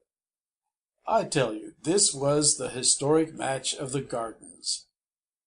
David wanted to play on a pitch near the Round Pond, with which he is familiar, but this would have placed me at a disadvantage, so I insisted on unaccustomed ground, and we finally pitched stumps in the Figs. We could not exactly pitch stumps, for they are forbidden in the Gardens, but there are trees here and there which have chalk marks on them throughout the summer, and when you take up your position with a bat near one of these you have really pitched stumps. The tree we selected is a ragged yew which consists of a broken trunk and one branch, and I viewed the ground with secret satisfaction, for it falls slightly at about 4 yards distance from the tree, and this exactly suits my style of bowling. I won the toss, and after examining the wicket decided to take first knock. As a rule, when we play, the wit at first flows free, but on this occasion I strode to the crease in an almost eerie silence. David had taken off his blouse and rolled up his shirt sleeves, and his teeth were set. so I knew he would begin by sending me down some fast ones. His delivery is underarm and not inelegant, but he sometimes tries a round-arm ball, which I have seen double up the fielder at square leg. He has not a good length, but he varies his action bewilderingly, and has one especially teasing ball, which falls from the branches just as you have stepped out of your ground to look for it. It was not, however, with his teaser that he bowled me that day. I had notched a 3 and 2 singles when he sent me down a medium to fast, which got me in 2 minds, and I played back to it too late. Now I am seldom out on a really grassy wicket for such a meagre score, and as David and I changed places without a word, there was a cheery look on his face that I found very galling. He ran into my second ball and cut it neatly to the on for a single, and off my 5th and 6th he had 2 pretty drives for 3, both behind the wicket. This, however, as I hoped, proved the undoing of him, for he now hit out confidently at everything, and with his score at 9 I beat him with my shooter. The look was now on my face. I opened my second innings by treating him with uncommon respect, for I knew that his little arm soon tired if he was unsuccessful, and then when he sent me loose ones I banged them to the railings. What cared I though David's lips were twitching? When he ultimately got past my defence, with a jumpy one which broke awkwardly from the off, I had fetched 23, so that he needed 20 to win, a longer hand than he had ever yet made. As I gave him the bat, he looked brave, but something wet fell out of my hand, and then a sudden fear seized me lest David should not win. At the very outset, however, he seemed to master the bowling, and soon fetched about 10 runs in a classic manner. Then I tossed him a Yorker, which he missed, and it went off at a tangent as soon as it had reached the tree. "Not out!" I cried hastily, for the face he turned to me was terrible. Soon thereafter another incident happened, which I shall always recall with pleasure. He had caught the ball too high on the bat, and I just missed the catch. "Dash it all!" I said irritably, and was about to resume bowling, when I noticed that he was unhappy. He hesitated, took up his position at the wicket, and then came to me manfully. "I am a cad," he said in distress, "for when the ball was in the air I prayed." He had prayed that I should miss the catch, and as I think I have already told you, it is considered unfair in the Gardens to pray for victory. My splendid David! He has the faults of other little boys, but he has a noble sense of fairness. "We shall call it a no ball, David," I said gravely. "I suppose the suspense of the reader is now painful, and therefore I shall say at once that David won the match with 2 lovely 4s, the one over my head and the other to leg all along the ground. When I came back from fielding this last ball I found him embracing his bat, and to my sour congratulations he could at first reply only with hysterical sounds, but soon he was pelting home to his mother with his glorious news. And that is how we let Barbara in. End of chapter 25. Chapter 26. Chapter 26. The Dedication. It was only yesterday afternoon, dear reader, exactly 3 weeks after the birth of Barbara, that I finished the book, and even then it was not quite finished, for there remained the dedication, at which I set to elatedly. I think I have never enjoyed myself more. Indeed, it is my opinion that I wrote the book as an excuse for writing the dedication. "Madam," I wrote wittily, "I have no desire to exult over you, yet I should show a lamentable obtuseness to the irony of things were I not to dedicate this little work to you. For its inception was yours, and in your more ambitious days you thought to write the tale of the little white bird yourself. Why you so early deserted the nest is not for me to inquire. It now appears that you were otherwise occupied. In fine, madam, you chose the lower road, and contented yourself with obtaining the bird. May I point out, by presenting you with this dedication, that in the meantime I am become the parent of the book. To you the shadow, to me the substance. Trusting that you will accept my little offering in a Christian spirit, I am, dear madam, etc. It was heady work, for the saucy words showed their design plainly through the varnish, and I was rereading in an ecstasy, when, without warning, the door burst open and a little boy entered, dragging in a faltering lady. "Father," said David, "this is mother." Having thus briefly introduced us, he turned his attention to the electric light, and switched it on and off so rapidly that, as was very fitting, Mary and I may be said to have met for the first time, to the accompaniment of flashes of lightning. I think she was arrayed in little blue feathers, but if such a costume is not seemly, I swear there were, at least, little blue feathers in her too coquettish cap, and that she was carrying a muff to match. No part of a woman is more dangerous than her muff, and as muffs are not worn in early autumn, even by invalids, I saw in a twink that she had put on all her pretty things to wheedle me. I am also of opinion that she remembered she had worn blue in the days when I watched her from the club window. Undoubtedly, Mary is an engaging little creature, though not my style. She was paler than is her wont, and had the touching look of one whom it would be easy to break. I dare say this was a trick. Her skirts made music in my room, but perhaps this was only because no lady had ever rustled in it before. It was disquieting to me to reflect that despite her obvious uneasiness, she was a very artful woman. With the quickness of David at the switch, I slipped a blotting pad over the dedication, and then, "Pray be seated," I said coldly, but she remained standing, all in a twitter, and very much afraid of me, and I know that her hands were pressed together within the muff.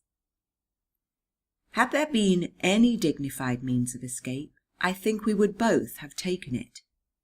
"I should not have come," she said nervously, and then seemed to wait for some response. So I bowed. "I was terrified to come, indeed I was," she assured me with obvious sincerity. "But I have come," she finished rather baldly. "It is an epitome, ma'am," said I, seeing my chance, "of your whole life," and with that I put her into my elbow chair. She began to talk of my adventures with David in the gardens, and of some little things I have not mentioned here, that I may have done for her when I was in a wayward mood, and her voice was as soft as her muff. She had also an affecting way of pronouncing all her R's as W's, just as the fairies do. "And so," she said, "as you would not come to me to be thanked, I have come to you to thank you." Whereupon she thanked me most abominably. She also slid one of her hands out of the muff, and though she was smiling, her eyes were wet. "Pooh, ma'am," said I in desperation, but I did not take her hand. "I am not very strong yet," she said with low cunning. She said this to make me take her hand, so I took it, and perhaps I patted it a little. Then I walked brusquely to the window. The truth is, I begun to think uncomfortably of the dedication. I went to the window because undoubtedly it would be easier to address her severely from behind, and I wanted to say something that would sting her. "When you have quite done, ma'am," I said after a long pause, "perhaps you will allow me to say a word." I could see the back of her head only, but I knew from David's face that she had given him a quick look which did not imply that she was stung. Indeed, I felt now, as I had felt before, that though she was agitated and in some fear of me, she was also enjoying herself considerably. In such circumstances I might as well have tried to sting a sandbank, so I said, rather off my watch, "If I have done all this for you, why did I do it?" She made no answer in words, but seemed to grow taller in the chair, so that I could see her shoulders, and I knew from this that she was now holding herself conceitedly and trying to look modest. "Not a bit of it, ma'am," said I sharply. "That was not the reason at all." I was pleased to see her whisk round, rather indignant at last. "I never said it was," she retorted with spirit. "I never thought for a moment that it was." She added, a trifle too late in the story, "Besides, I don't know what you are talking of." I think I must have smiled here, for she turned from me quickly, and became quite little in the chair again. "David," said I mercilessly, "did you ever see your mother blush?" "What is blush?" "She goes a beautiful pink colour." David, who had by this time broken my connection with the head office, crossed to his mother expectantly. "I don't, David," she cried. "I think," said I, "she will do it now." And with the instinct of a gentleman I looked away. Thus I cannot tell what happened. But presently David exclaimed admiringly, "Oh, mother, do it again."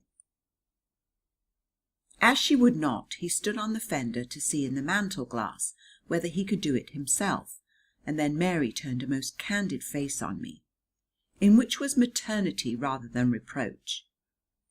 Perhaps no look given by woman to man affects him quite so much. "You see," she said radiantly, and with a gesture that disclosed herself to me, "I can forgive even that. You long ago earned the right to hurt me if you want to."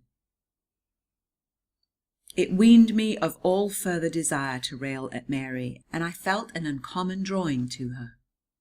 "And if I did think that for a while," she went on with an unsteady smile. "Think what?" I asked, but without the necessary snap. "What we were talking of," she replied, wincing, but forgiving me again. "If I once thought that, it was pretty to me while it lasted, and it lasted but a little time. I have long been sure that your kindness to me was due to some other reason."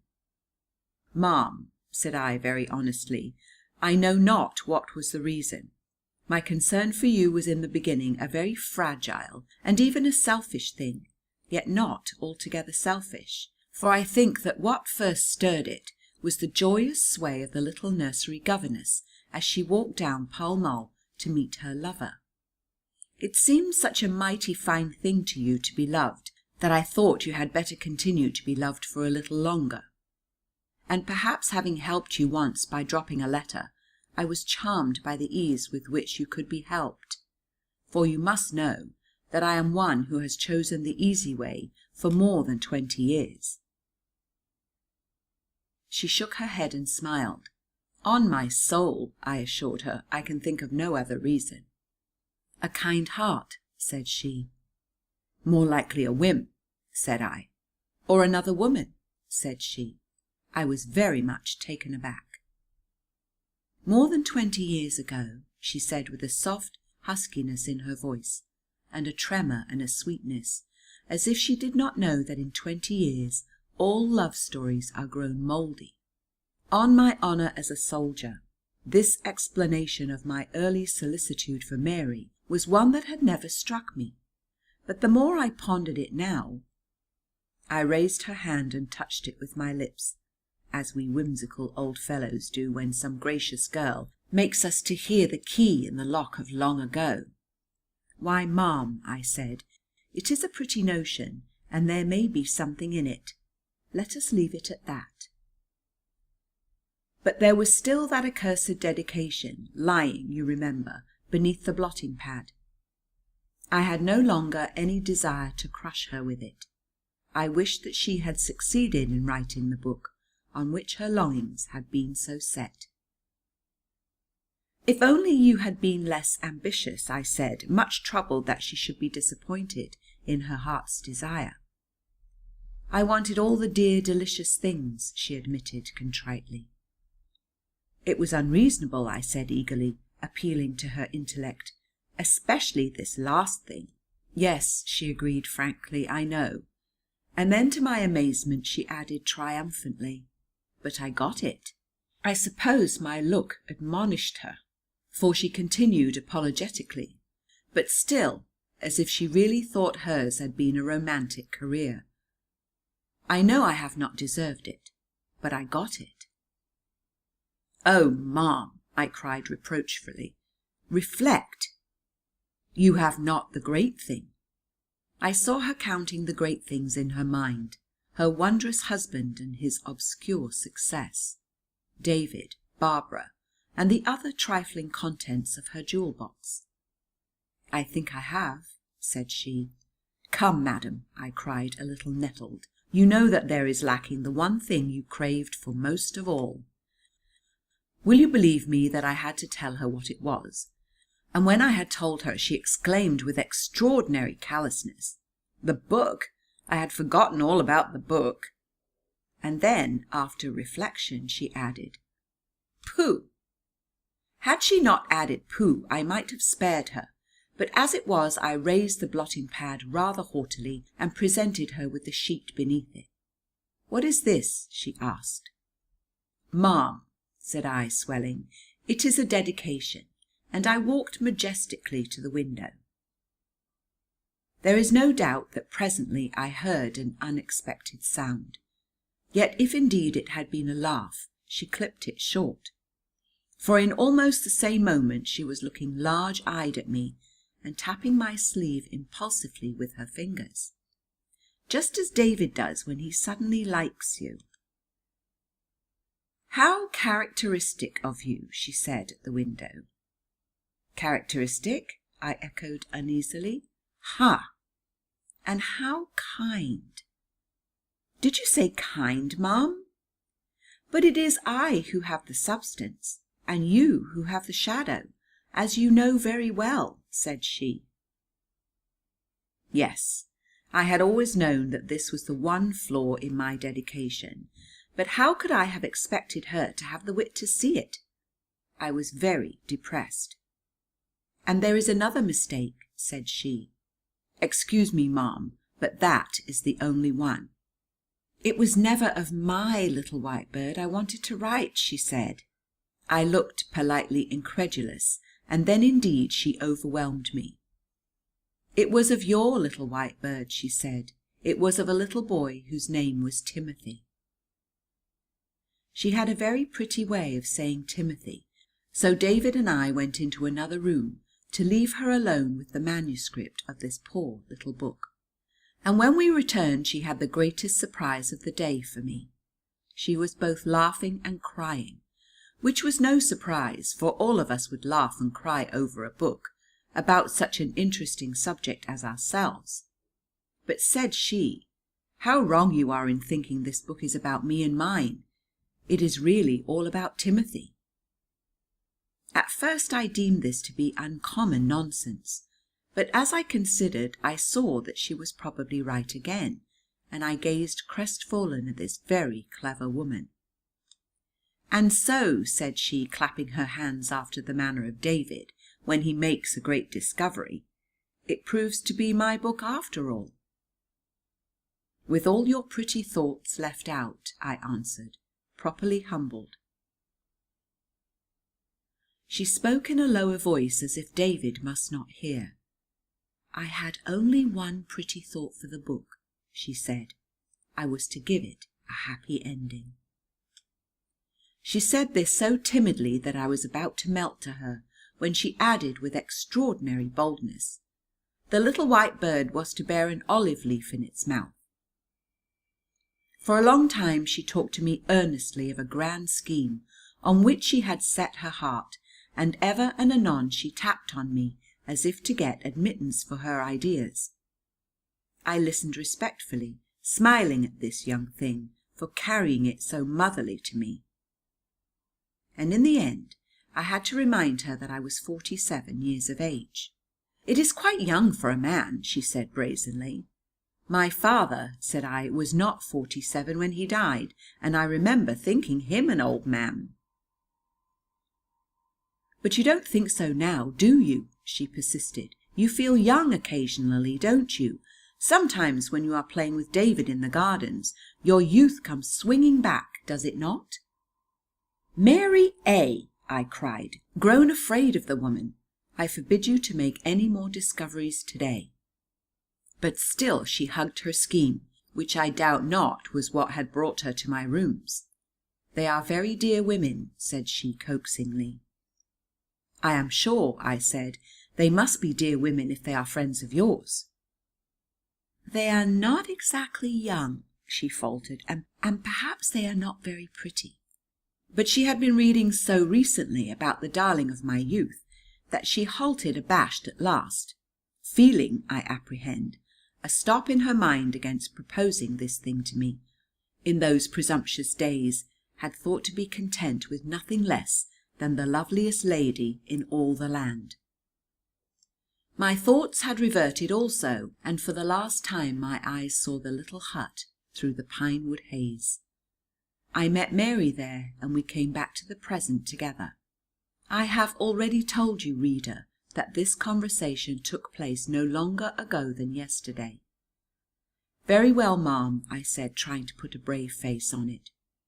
"I will come to your tea parties, and we shall see what we shall see." It was really all she had asked for, but now that she had got what she wanted of me, the foolish soul's eyes became wet. She knew so well that the youthful romances are the best. It was now my turn to comfort her. "In 20 years," I said, smiling at her tears, "a man grows humble, Mary. I have stored within me a great fund of affection, with nobody to give it to, and I swear to you, on the word of a soldier, that if there is one of those ladies who can be got to care for me, I shall be very proud." Despite her semblance of delight, I knew that she was wondering at me, and I wondered at myself, but it was true. End of chapter 26. End of The Little White Bird by J. M. Barrie.